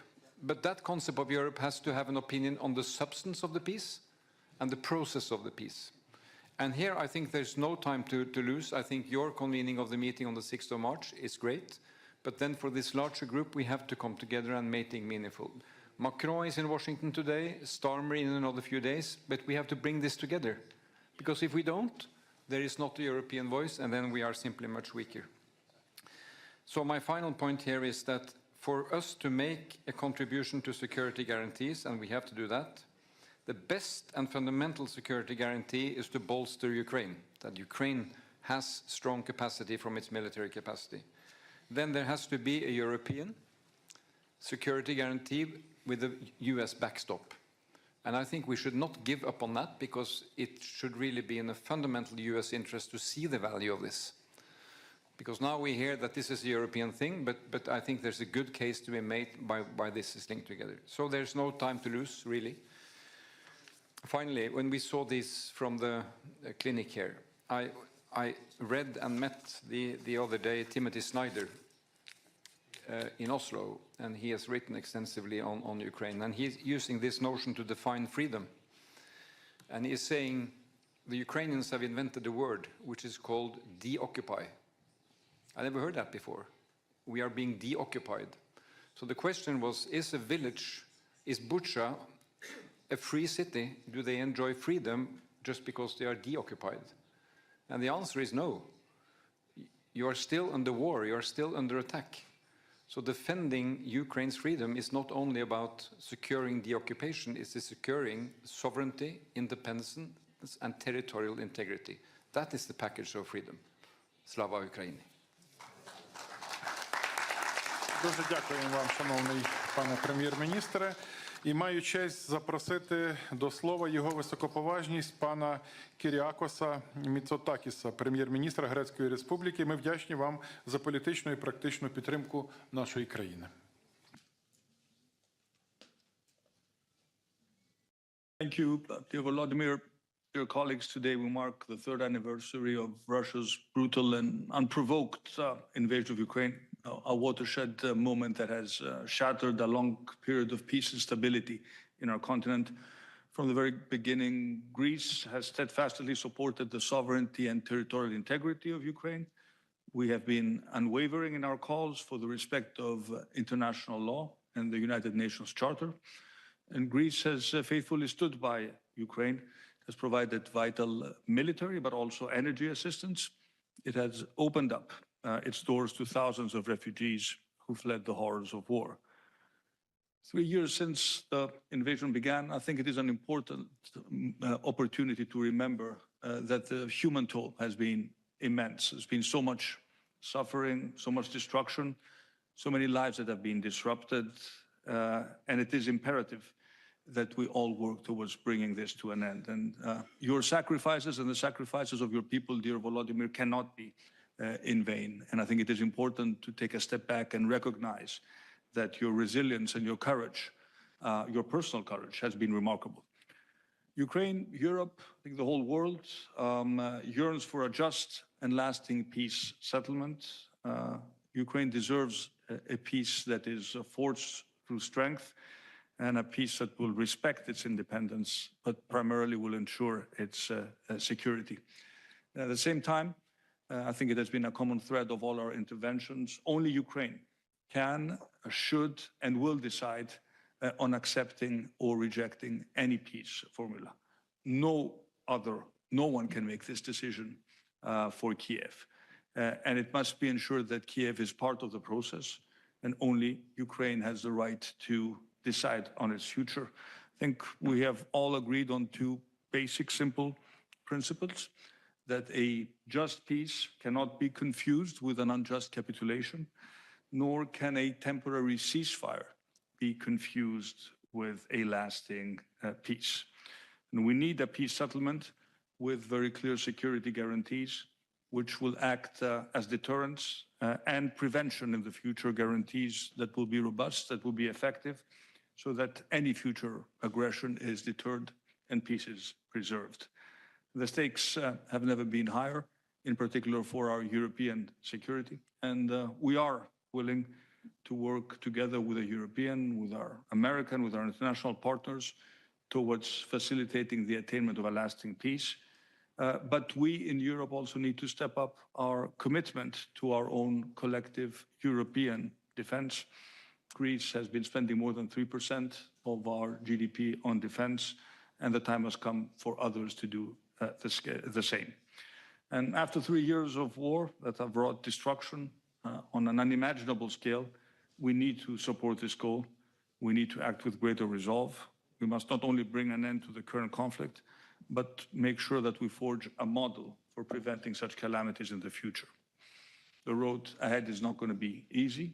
It will undoubtedly be fraught with challenges, but it's a vision that drives us forward, a future where Ukraine stands as a country in peace, a secure, democratic, independent, but also, dear Volodymyr, a European Ukraine, a nation that can look ahead with optimism and confidence. Thank you. Дуже дякуємо. І тепер я надаю слово його високоповажності пану Міхалу Мартіну, Тішеху Ірландії. Ми вдячні вам за вашу підтримку і допомогу. Прошу. Thank you, and I want to thank you, Volodymyr, for convening us today. And I want to pay a personal tribute to you for your courage and your dignity throughout this war. I can recall 3 years ago at the EU Council meeting when you spoke to us on the eve of the illegal and brutal invasion of Ukraine by Russia. And we were struck by your courage then. You took a decision personally to stand your ground and to lead the resistance of the people of Ukraine. And so did the people of Ukraine, who have earned the admiration of people all over the world for their extraordinary courage and their resilience in the face of incredible odds. We think of all of those who have lost their lives in protecting their homeland and in defending their people.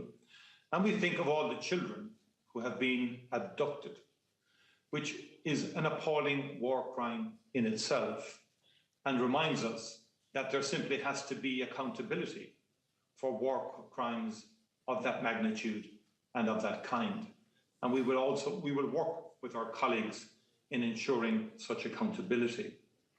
For a small country like Ireland, the international rules-based order is ultimately the only basis for our security. And that is why the war that Ukraine has been defending its integrity and sovereignty is so important for small nations all over the world. You are protecting and fighting to uphold the principles of the United Nations Charter and in terms of sovereignty and integrity, but also in terms of the rules-based order. And in that context, Europe has been unified, has been firm so far. And we in Ireland stand with you, and we do need to say more, we do need to spend more, and we need to do more. And Ireland will contribute more financially on all fronts and in all areas, and will strengthen our commitments on that front. I believe it's extremely important for us in the European Union to accelerate Ukraine's membership of the European Union, an important dimension to Ukraine's long-term security, and something that Ireland is very keen to push and to strongly support. Could I say also that we will continue to support sanctions and also the whole area of frozen assets and the utilization of frozen assets for the reconstruction of Ukraine.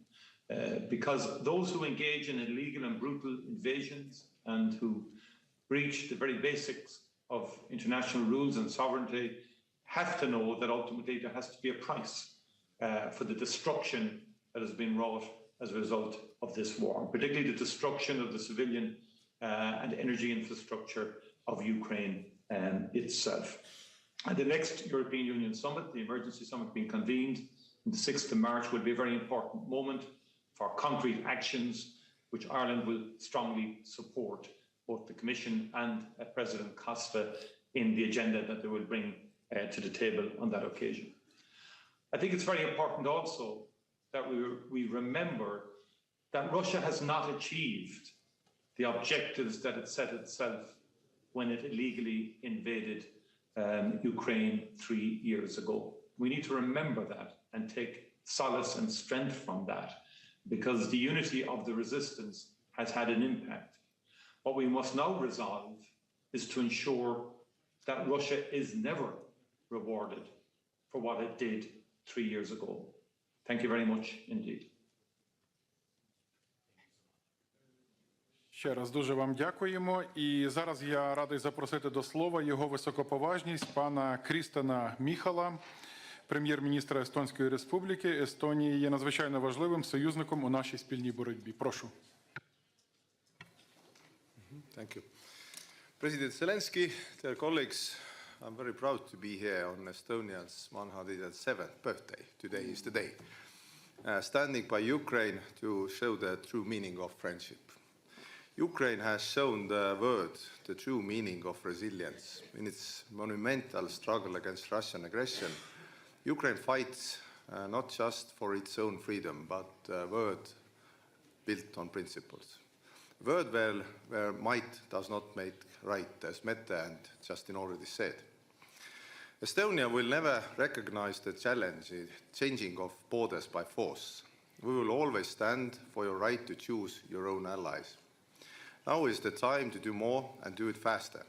We must speed up our support to Ukraine.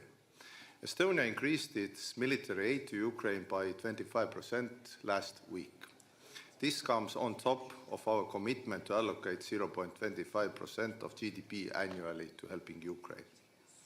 Together with Nordic Baltic countries, we support Ukraine by providing equipment and training to brigade-sized units.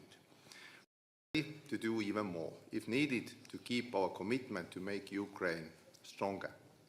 We continue our work on Ukraine's reconstruction We see Ukraine's future in EU and NATO and assist every way.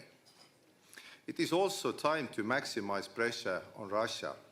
We are working to ensure frozen assets are used to support Ukraine. Sanctions have already cut Russia off from the European financial and capital markets. Trade is severely limited. It is up to Europe to decide when and how we will change these measures. We, Europe, are forced to be reckoned with. I very much liked what Jonas already said, that you cannot complain yourself to the table. This comes through a push to cut Russia out of business.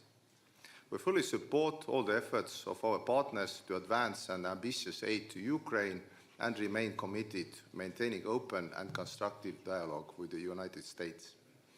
Finally, a just and lasting peace requires the participation of Ukraine and Europe. Only Ukraine can decide its own terms for peace. No conditions should be imposed from the outside. No topic is off the table except one: surrender. Your fight is our fight, and your victory will be victory for European security. Slava Ukraini! Дуже вам дякуємо, шановний пане прем'єр-міністре. А зараз я прошу взяти слово його високоповажність пана Даніеля Гріша, прем'єр-міністра князівства Ліхтенштейн. Ми вам вдячні за підтримку. Thank you, Andrei. Dear Volodymyr, dear colleagues and friends, I wish to thank Ukraine for their leadership. Times are difficult, but difficult times need courageous ideas, steps and decisions. What the Ukrainian people and the Ukrainian leadership did symbolizes exactly this courage, a courage to stand for European values, European unity and Europe itself. Today's summit serves therefore as an important occasion to honor Ukraine's unwavering courage in defending itself, in defending Europe and the rule of law as the cornerstone of our security architecture.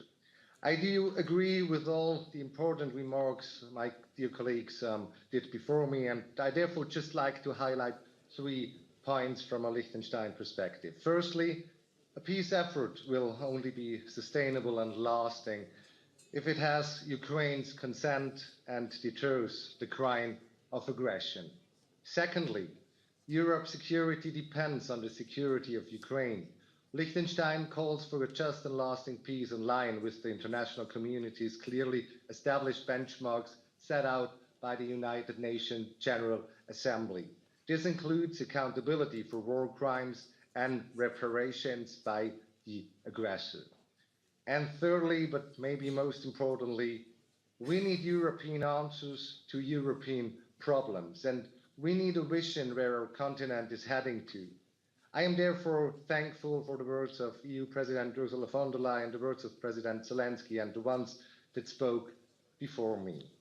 As most of you know, Liechtenstein reached out in the last month to receive your vision and the thoughts about Europe in these challenging times, and especially against the background of Russia's war in Ukraine. These days, all of you will receive a copy of the Book of Europe. You can see behind me with the subtitle First-Hand Visions of the Future of Europe, which will be released this very Thursday at the Council of Europe in Strasbourg. I am very thankful to all of you who contributed to personal visions of Europe, beginning with the today present Prime Ministers of UK, Spain, Norway, Albania or Ukraine, and more than 30 leaders of Europe.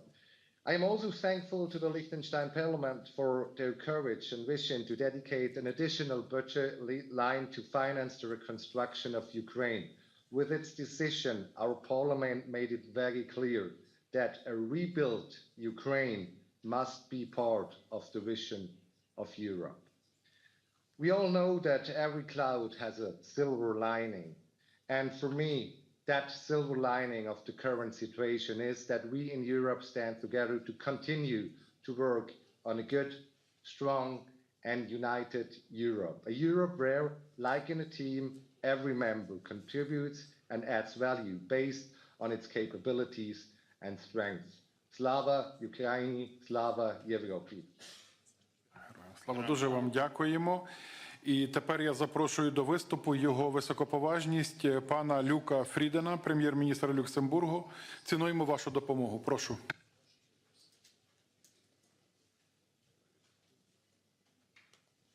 Dear colleagues, 3 years ago, no, I should say 10 years ago, Russia launched an illegal war of aggression against Ukraine. But all those years, Ukraine's resilience remains unshaken. On this occasion, I would therefore like to pay a tribute to the thousands of brave Ukrainians that have made the ultimate sacrifice, and to the courage of the millions of Ukrainians that continue to endure unimaginable suffering, fear, and to defend our freedom. This is a war, and now is a time when fundamental principles of the world order are tested. And I would therefore like today at this gathering to highlight 3 points. First, when international law is trampled on, when the principles enshrined in the UN Charter are violated, the price we all end up having to pay is high, especially for smaller nations. As Miriam from Ireland also stressed a few moments ago. Ukraine's fight is therefore our fight, because if we allow aggression to succeed, it will happen again. It is up to us to ensure that we preserve a world, yes, way of life for the generations to come, in which international law is respected, upheld by force. Second, Ukraine's future is tied to ours, and European security depends on all of us standing together, firmer and more united than ever.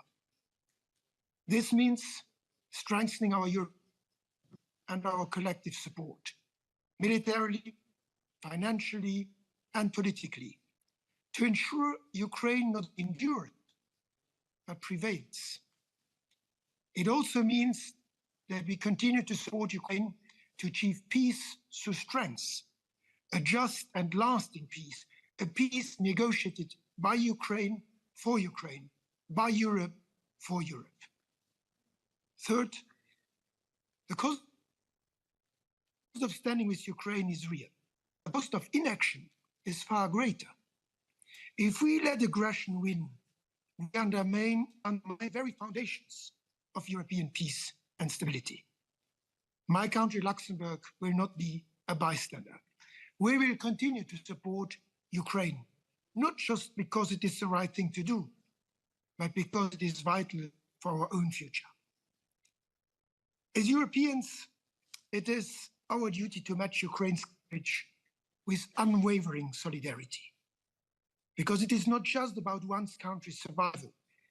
It is about the future of Europe itself. And therefore, I also welcome Antonio Costa's invitation for an extraordinary European Council in the next week.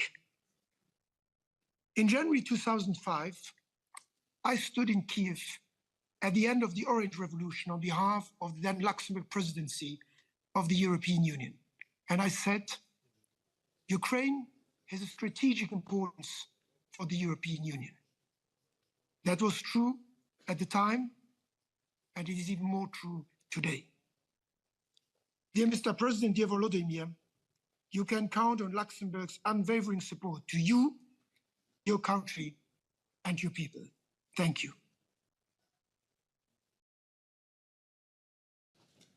Дуже вам дякуємо. Ми знову переносимося в особливі місця, і зараз ми підключатимемося з керівництвом Запорізького регіону, який щодня потерпає від російського терору, від щоденних обстрілів. Будь ласка. Dear Mr. President, dear diplomats and representatives of our partner countries, right now we are speaking to you from underground school, located 7 meters deep. This is because the fighting is taken just 40 kilometers away. And an enemy missiles can reach Zaporizhia in under 1 minute. That is why 60,000 of our children have to study underground. Right now, behind me, the children are holding photos of destructions of enemy brings to our region every day. Every day, our enemies fires missiles, Gwildin bombs, and Shahed drones cross the region. As a result, over 17,000 buildings were damaged. As an example, during the last day, the enemy attacked the Zaporizhia region more than 400 times. Despite all this, we stay strong.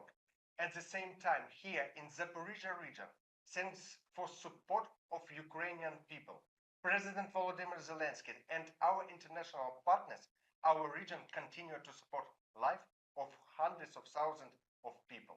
We are keeping schools, kindergarten, hospitals, and other critical infrastructure operationally and much more.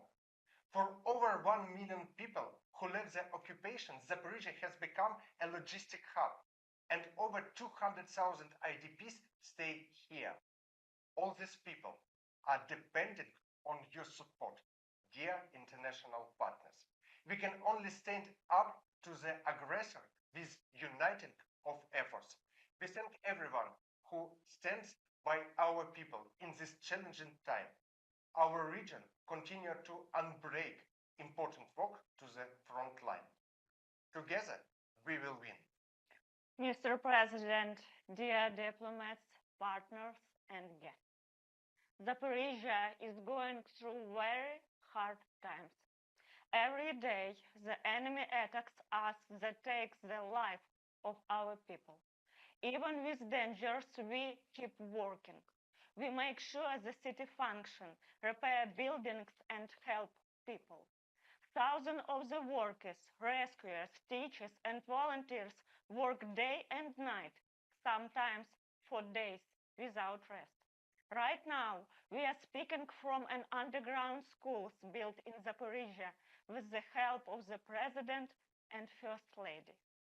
For the first time in 3 years, children have returned to school. They sit at their desks and meet their classmates.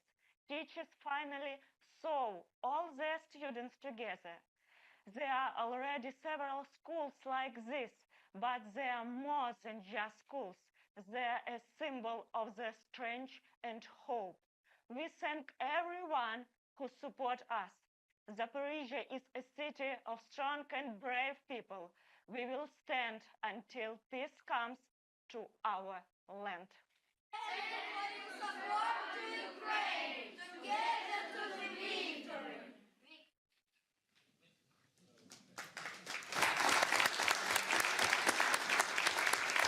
Дуже дякуємо вам за стійкість. А тепер я радий надати слово її високоповажності пані Кріструн Фростадоттір, прем'єр-міністру Ісландії. Дякую за вашу активну підтримку України. Thank you. Wow, it's so humbling to follow that. I have 2 young daughters, a 6-year-old who's starting school this fall.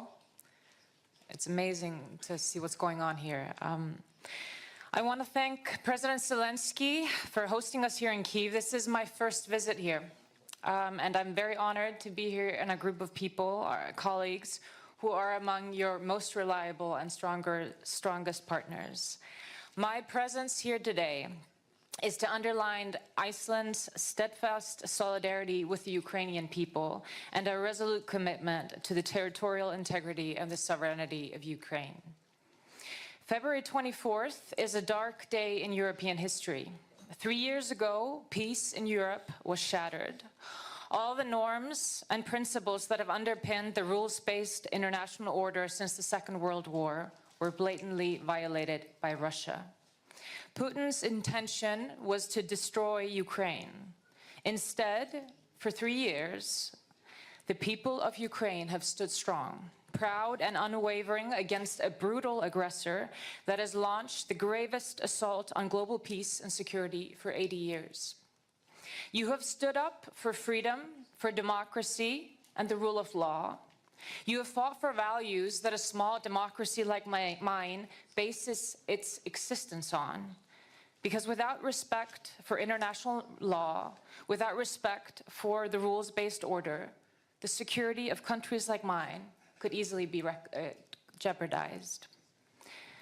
Zelensky, we recognize this. We recognize why you fight. You are fighting for the whole of Europe, but your brave fight for these fundamental values has come at a devastating cost.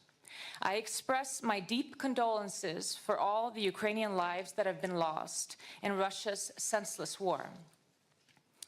A few remarks on the situation as it stands right now. Firstly, this may sound obvious, but today the facts need to be stated. Russia invaded Ukraine. Russia is the aggressor. Ukrainians are defending their homeland and their freedom under the leadership of a democratically elected president and a democratically elected parliament. Secondly, Ukraine is a line of defense for our collective European security, and Iceland understands that. A strong Ukraine is a precondition for a just and lasting peace. Ukraine needs more support, and it must be immediate.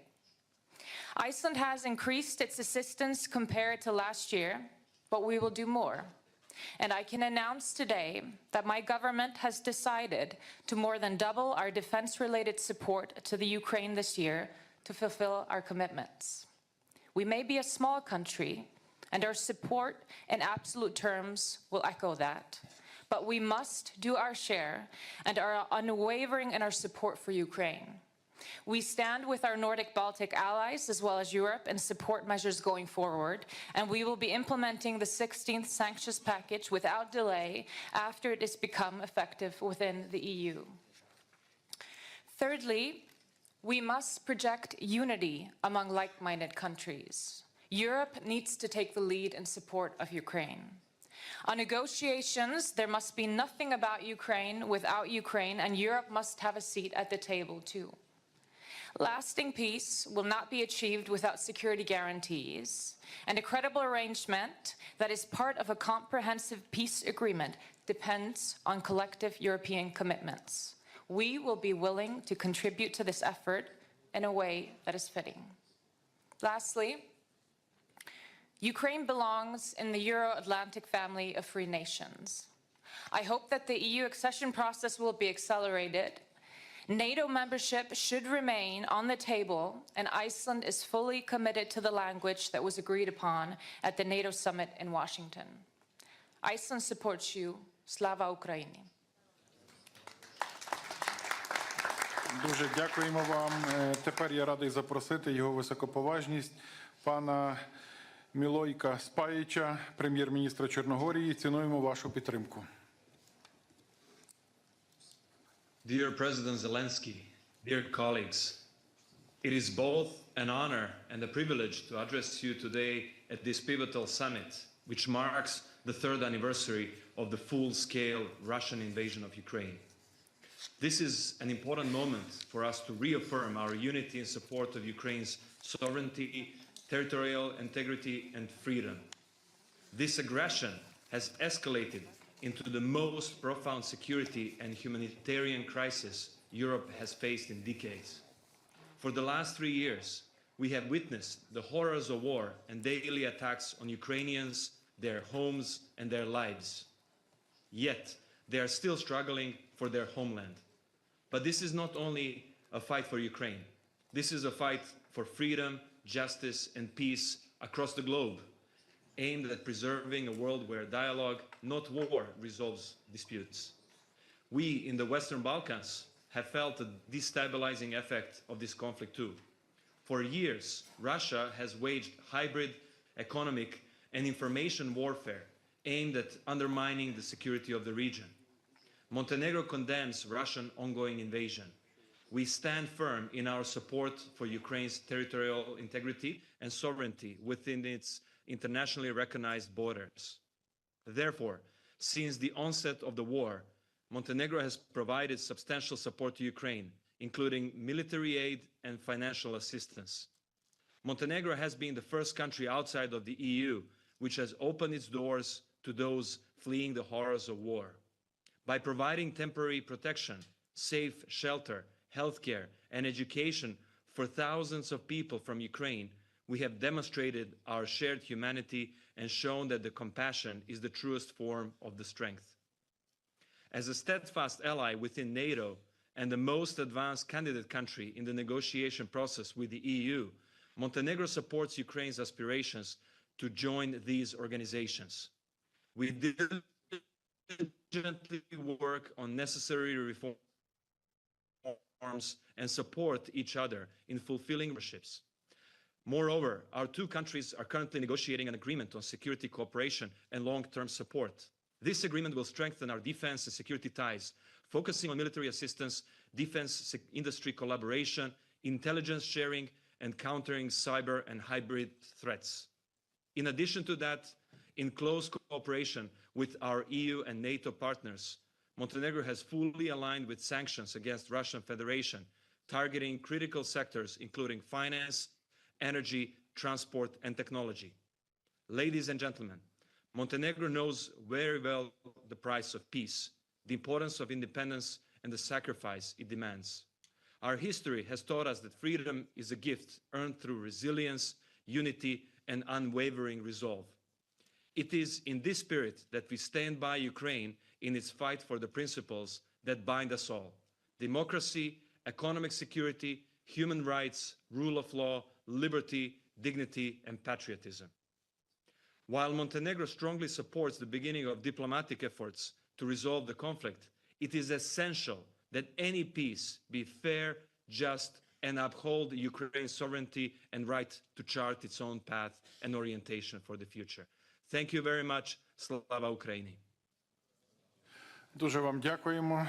І я радий запросити до слова його високоповажність пана Роберта Голоба, прем'єр-міністра Республіки Словенія. Цінуємо вашу допомогу.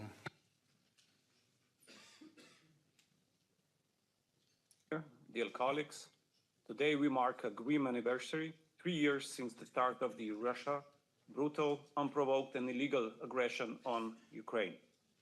3 years of gross violations of international law. Russia has ruthlessly trampled all principles and norms that the international community together agreed to guide us in our relations. Today, even more than usual, my thoughts are with the families, friends, and close ones of all the Ukrainian victims, with all the Ukrainian people. We have said it so many times, and we will continue saying it with the same vigor. Slovenia stands in solidarity with the Ukrainian people as they defend their homeland. And they are not fighting only for their country, but for our common values: freedom, democracy, and human dignity. Slovenia is a staunch supporter of the international law. We all want end of the aggression, but it matters greatly how the peace process ends. The result of the peace talks will determine the future of the European security, and this cannot be decided without Ukraine and Europe. We need a lasting solution and a just peace, based on the UN Charter. We remain a strong supporter of Ukraine on its European path. Decision about the Ukrainian NATO membership is, as agreed at the NATO summit in Washington, irreversible. It must remain at the negotiating table. Slovenia, especially in its capacity as a member of United Nations Security Council, will continue sparing no effort in being active on the diplomatic front in helping Ukraine achieve just and lasting peace with sufficient security guarantees. Many important things have been said today, and I'm glad we gathered in such a big number and showed such strong and unwavering support for Ukraine. Let me just fully support the Finnish President Alex Stubb elements of the process he laid out earlier. We should work along those lines he presented with unity and due diligence. Thank you for your attention, and Slava Ukraini. Дуже вам дякуємо. А зараз маю честь надати слово Руслану Стефанчуку, голові Верховної Ради України. Прошу вас, пане голово. Thank you. Dear colleagues, I'd ask you to give the headphones. I'll speak in Ukrainian. Вельмишановний пане президенте, шановний пане прем'єр-міністре, шановні панове президенти, прем'єр-міністри, шановні колеги, високоповажні пані і панове. Насамперед, для мене є великою честю сьогодні звернутися до вас тут, у такому потужному зібранні. Я тільки що повернувся із засідання Верховної Ради України, засідання українського парламенту. І ви знаєте, як і 3 роки тому був наповнений зал. Як і 3 роки тому, ми почали з небезпеки у вигляді повітряної тривоги. І як і 3 роки тому, ми готові робити все заради української перемоги. Але я себе зловив на одній думці, що одного не було того, з'явилося одне те, перепрошую, чого не було 3 роки тому. Це потужна підтримка наших партнерів. І безпоперечно вона прийшла дуже швидко і ніколи після цього нас не полишала. І користуючись цією нагодою, я хочу передати вам великі слова щирої вдячності від імені українського парламенту за послідовну підтримку і допомогу, які усі ці 3 роки так невтомно ви надаєте Україні і українському народові. А ще я хочу подякувати парламентам ваших країн. Я пишаюся тим, що спільно нам усім вдалося консолідувати міжнародне парламентське товариство. Ми змогли зберегти єдність міжнародної демократичної парламентської спільноти. І ми хочемо зберегти нашу трансатлантичну єдність, яка є важливою запорукою демократичної єдності. Дорогі друзі, зарубіжні парламенти у своїй синергії з главами держав і урядами приймали і продовжують приймати важливі рішення задля посилення України і стримування держави-терориста.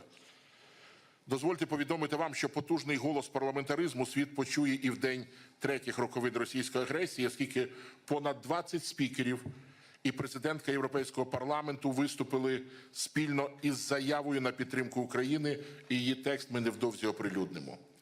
Це називається парламентська відповідальність, солідарність і єдність, які нам треба ретельно оберігати. Шановні друзі, ми і надалі зробимо все для того, аби питання військової, фінансової, енергетичної, гуманітарної, політичної підтримки Україні залишалося у фокусі уваги парламентських кіл демократичних країн світу. Адже боремось ми за свою землю, і наша боротьба є істиною. Адже саме ми є жертвою злочинної агресії. І саме ми прагнемо завершення цієї розв'язаної проти нас війни та досягнення справедливого і тривалого миру. Завдяки лідерству президента України Володимира Зеленського раз і назавжди стала на шлях до інтеграції до Європейського Союзу і Україна. Сьогодні ми країна-кандидат на вступ, яка от-от відкриє переговорні кластери. І ми виконуємо своє домашнє завдання і гідно пройдемо цей складний, але єдино можливий шлях. Але водночас ми дуже просимо вас продовжувати підставляти нам своє плече, допомогти вирватися з імперіалістичного російського гніту і впливу. Як народу і країні, які поділяють ваші цінності і хочуть бути частиною європейської цивілізації, ми хочемо повернутися до нашого європейського дому. Суть і поведінка Росії вимагають вирішення питання гарантій безпеки України. І маю підстави стверджувати, що найдієвішою з них прогресивне міжнародне парламентське середовище, як і український парламент, вважає членство у Північно-Атлантичному альянсі. Захищена і сильна Україна не лише зможе протистояти будь-якій агресії, але й продовжувати робити унікальний внесок у зміцнення архітектури європейської безпеки. Пані і панове, сьогодні 3-ті роковини війни. Сьогодні чи не найвідповідальніший момент подальшого розвитку подій. І сьогодні ви, як справжні друзі і партнери, приїхали до Києва або звернулися з відеопосланнями. Бо всі ми добре усвідомлюємо, що нас зібрала не лише дата. Нас зібрала висока відповідальність за майбутнє нашого європейського і світового дому, де має панувати демократія, справедливість і розвиток. Тому будьмо гідні цієї високої цілі. Дякую вам за увагу і слава Україні! Дякуємо, пане голово. Зараз ми знову переміщуємося в особливе місце української стійкості, в черговий прикордонний регіон Суми. І я маю честь запросити до слова тимчасово виконуючого обов'язки ректора Сумського державного університету Івана Козія. Вам слово. Mr. President, esteemed representative of partner countries, dear guests, the city of Sumy stands today on the front lines of our country's defense. Our community, alongside the armed forces of Ukraine, is heroically fighting for independence and the future of the next generations. We address you from Sumy State University, whose building was recently destroyed by Russian airstrikes. The enemy seeks to destroy Ukraine's future and block access to education. However, thanks to the heroism of our defenders, the support of the President of Ukraine, and the resilience of our people, our professors, university staff, and students continue an educational process despite all threats and challenges. Thousands of students receive high-quality education, believing in the future and making plans for the recovery and reconstruction of a new Ukraine. The university's strong ties with international partners help us build plans for the future. We hope that once the war is over, we will join forces for common development and progress. Let's thank the international community for its support. We thank our defenders for their heroism. We thank the President for his attention to Sumy region and the education of Ukrainians. Together, we will win.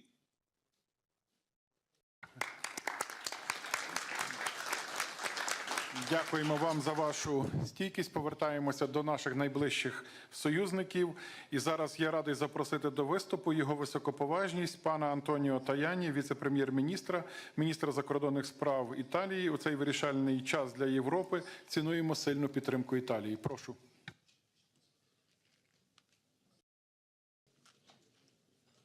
Dear President Zelensky, 3 years already passed from the beginning of the war launched by Russia to invade Ukraine, 3 years of resistance of the Ukrainian people on battlefields and in the cities. The Ukrainian people show the courage on the front line, but also in their everyday life. Today, we join you in paying tribute to them. In all this time, the Italian government has been at your side in the effort for a just peace. This cannot be a surrender of Ukraine. Italy is working with its friends and partners for peace. Peace is our goal. There will be no negotiation without Ukraine and without Europe. It's impossible to achieve an agreement in favor of peace without Ukraine and without Europe. This is very important for us. Peace must come with strong security guarantees for Ukraine. It must be real, strong and lasting to prevent Europe from facing war again. We look forward to discussing together the future of Ukraine, its reconstruction, cultural exchange, trade. We want tourists to visit Ukrainian cities, Ukrainian students to visit Italy and our university to work together. Italy is in the first line on the reconstruction with a special focus on energy sector, crucial for families, especially in the winter.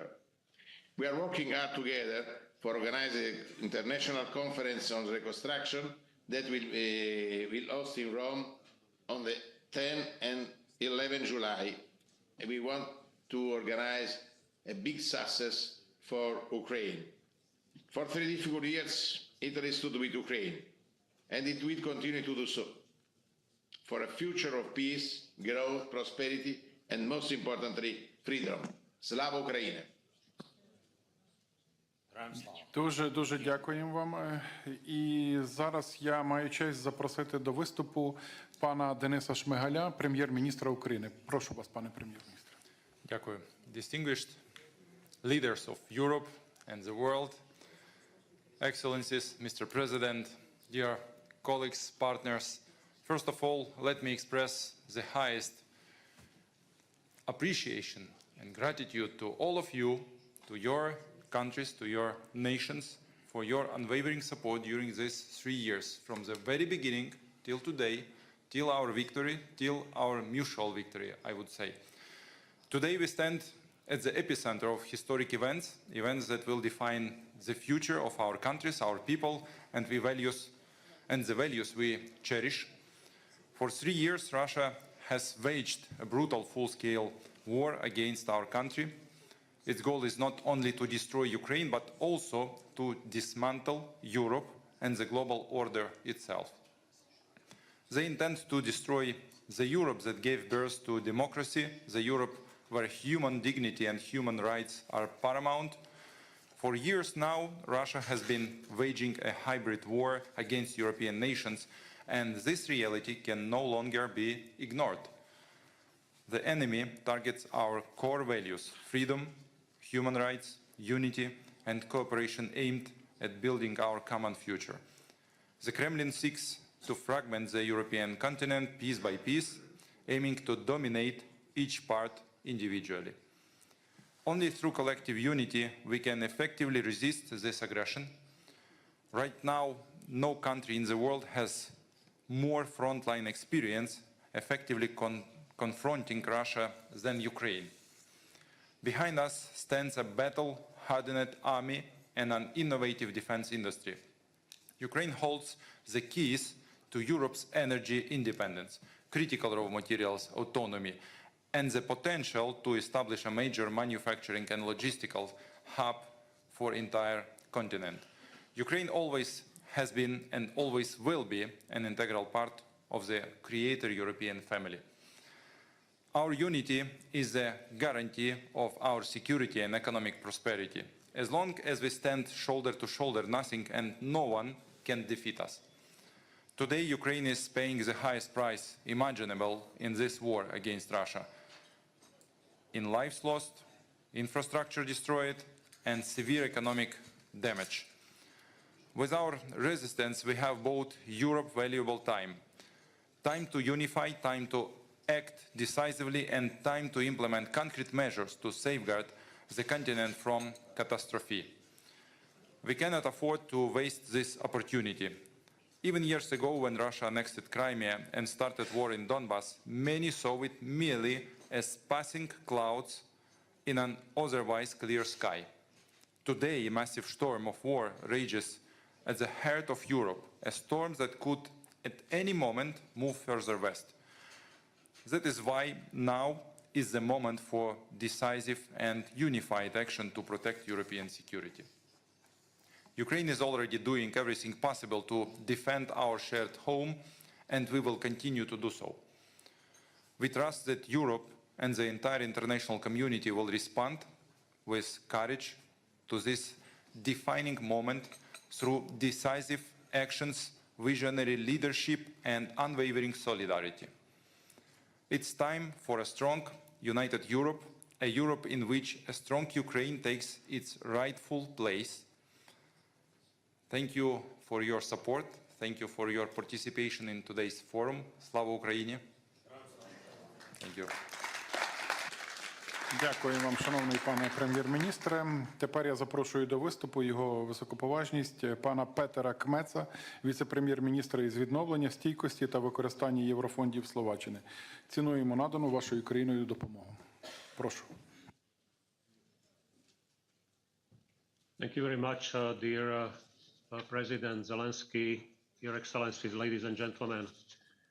Thank you for the opportunity to address this assembly. In recent years, Europe has witnessed a total war that was not experienced in many decades. 3 years of Russia's invasion of Ukraine, 3 years of hostilities, huge number of human casualties, extreme destruction of the Ukrainian economy and infrastructure. Moreover, past weeks has also shown a shift in the United States' approach to foreign policy. This shift has prompted a necessary re-evaluation of our collective security framework that has been broadly discussed also at this forum. The new US administration has undertaken steps to start the process that might lead to peace talks. However, Ukraine and the EU must be at the table. It's the quality of the outcome that will determine European and Ukrainian security and stability in the longer term. Slovakia has consistently called for a peaceful resolution of the war, which would prevent the loss of civilian life, importantly, maintaining Ukraine's sovereignty and political independence in line with international law. Against this backdrop, we support every effort leading to a comprehensive, just and lasting peace. A comprehensive and just peace is a prerequisite for lasting peace. Robust security guarantees for Ukraine are a critical precondition for achieving sustainable solution. Nevertheless, future engagement of the US in the security guarantees for Ukraine is essential. While Europe can and must take the responsibility for Ukraine, it will not be possible without critical enablers and some form of US assistance. Slovakia, as a neighboring country, is committed to help Ukraine in its integration into the European Union, and we have started necessary steps to facilitate the access of Ukraine to the European markets through improving the transborder infrastructure for roads, electricity, energy, and railways. We will continue doing so that Ukraine feel a full-fledged European partner and in the future a full-fledged member of the European Union. Finally and crucially, Slovakia remains committed to strengthening partnerships and across Europe and across the Atlantic. Despite current shifts, we must coordinate with the US and European allies to ensure that Ukraine receives the security it seeks, and indeed deserves, in the face of ongoing challenges. The resulting architecture should not only deter aggression, but lay the groundwork for lasting peace and prosperity in our shared region. Thank you for your attention. Дуже вам дякуємо. Наше засідання поступово добігає кінця. І я маю честь передати слово останньому спікеру в цій залі, його високоповажності, пану Бенджаміну Ададу, міністру делегату у справах Європи Французької Республіки. Франція залишається одним із стовпів європейської та глобальної безпеки. Прошу. Thank you, Mr. President, Excellencies, dear friends. It's an honor to be here today with the Ukrainian people. It's an honor to be speaking alongside the brave soldiers of Ukraine. 3 years ago, Europe woke up from its vacation from history.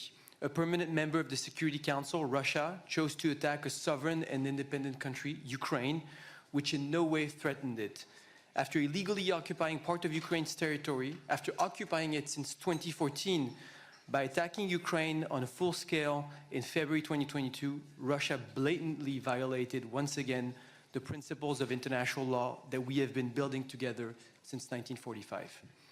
Since February 24th, 2022, the whole world has witnessed the courage and the resistance of the Ukrainian people. The strength and determination with which Ukrainian men and women defend their country, their history, their culture, commands our admiration. By doing so, Ukrainians are protecting the security of Europeans. We now have an essential role to play in the search for a just, solid, and lasting peace to resolve this war which so dangerously affects European security. We must work together, just as we have demonstrated our unity and solidarity since the first day of Russian aggression. Europeans will take their responsibilities for the emergence of a strong and prosperous Ukraine and for ensuring security in Europe in the long term. France will continue to do so as it has demonstrated over the last few weeks in close coordination with our main partners. The coming weeks will be crucial for the future of Ukraine and the European continent. While Russia shows no openness to concessions, we fully support the peaceful strength approach. To that end, now more than ever, it's crucial that we continue to support Ukraine. This, of course, includes strengthened military aid. And in this regard, France continues to play its full part, having recently sent Ukraine Mirage 2005 aircraft and completed the training and equipping of a full brigade of the Anne of Kyiv brigade. To meet Ukraine's military, economic, financial, and humanitarian needs, and to support Ukrainian refugees on their territory, the European Union and its member states have spent together more than 135 billion euros, more than any other partner. We must also step up our effort to increase the pressure on Russia and the third country entities supporting its war effort. This is why we welcome today's adoption of a 16 package of sanctions by the European Union and our partners. As a sovereign state, Ukraine must be free to choose its own alliances and destiny. This is why we fully support its European path. Ukraine is, of course, already a member of the European family. A settlement of the conflict without Ukraine would have no future. It would consecrate the superiority of force and aggression over law and pave the way for tomorrow's wars. Nothing must be decided about Ukraine without Ukraine. To be just and lasting, peace must respect the United Nations Charter and its principles, and thus the sovereignty and territorial integrity of Ukraine. Russia's aggression constitutes a direct existential threat to the entire European continent. Europe, whose security is at stake, must take part of the negotiation and the long-term security guarantees to resolve the conflict. Nothing must be decided on European security without Europeans. These principles guide our action, guide France's action, and we will not deviate from them. This is a turning point for European security, and history will look at us. Rest assured that we will continue to support Ukraine until a just and durable peace is achieved, a peace that will guarantee Ukraine's security interest, its freedom, and ours collectively on the scale of the European continent. France stands with the Ukrainian people. Slava Ukraini. Дуже вам дякуємо за ваш виступ. І перед нами ще два коротких відеозвернення від керівництва НАТО та Ради Європи тривалістю близько 3 хвилин. Ukraine continues to endure with courage that does not falter, hope that does not fade, and a spirit that cannot be broken. NATO has stood with Ukraine throughout Russia's brutal war of aggression to keep the flame of freedom burning. We have kept Ukraine strong by providing arms, equipment, and training. The bravery and resilience of the Ukrainian people are an inspiration to the world. NATO will continue to support and stand with Ukraine and help it through the challenges ahead to ensure this war can end with a just and lasting peace. Friends, it was 4 o'clock in the morning on 24th February 2022 when the first explosions sounded in Kyiv, Kharkiv, Odessa, and in Mariupol in the Donbas region. The European Convention on Human Rights is being flouted. Our values are under attack. The very next day, the procedure for excluding Russia from the Council of Europe was initiated. 3 years on, our support is unwavering. The Council of Europe stands by Ukraine to obtain reparations, to combat war crimes and impunity, to strengthen democracy, to protect the children of Ukraine, so that Ukraine continues to exist, so that it can return to the path of peace, reconstruction, and justice. Because Ukraine's future is European. We are writing this future together, based on the values we share, those of a free and sovereign Ukraine, those of a just and lasting peace, the values of a strong and united Europe throughout our continent and the world.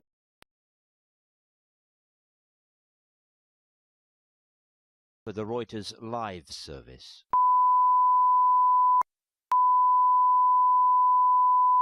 This is the primary audio circuit for the Reuters live service.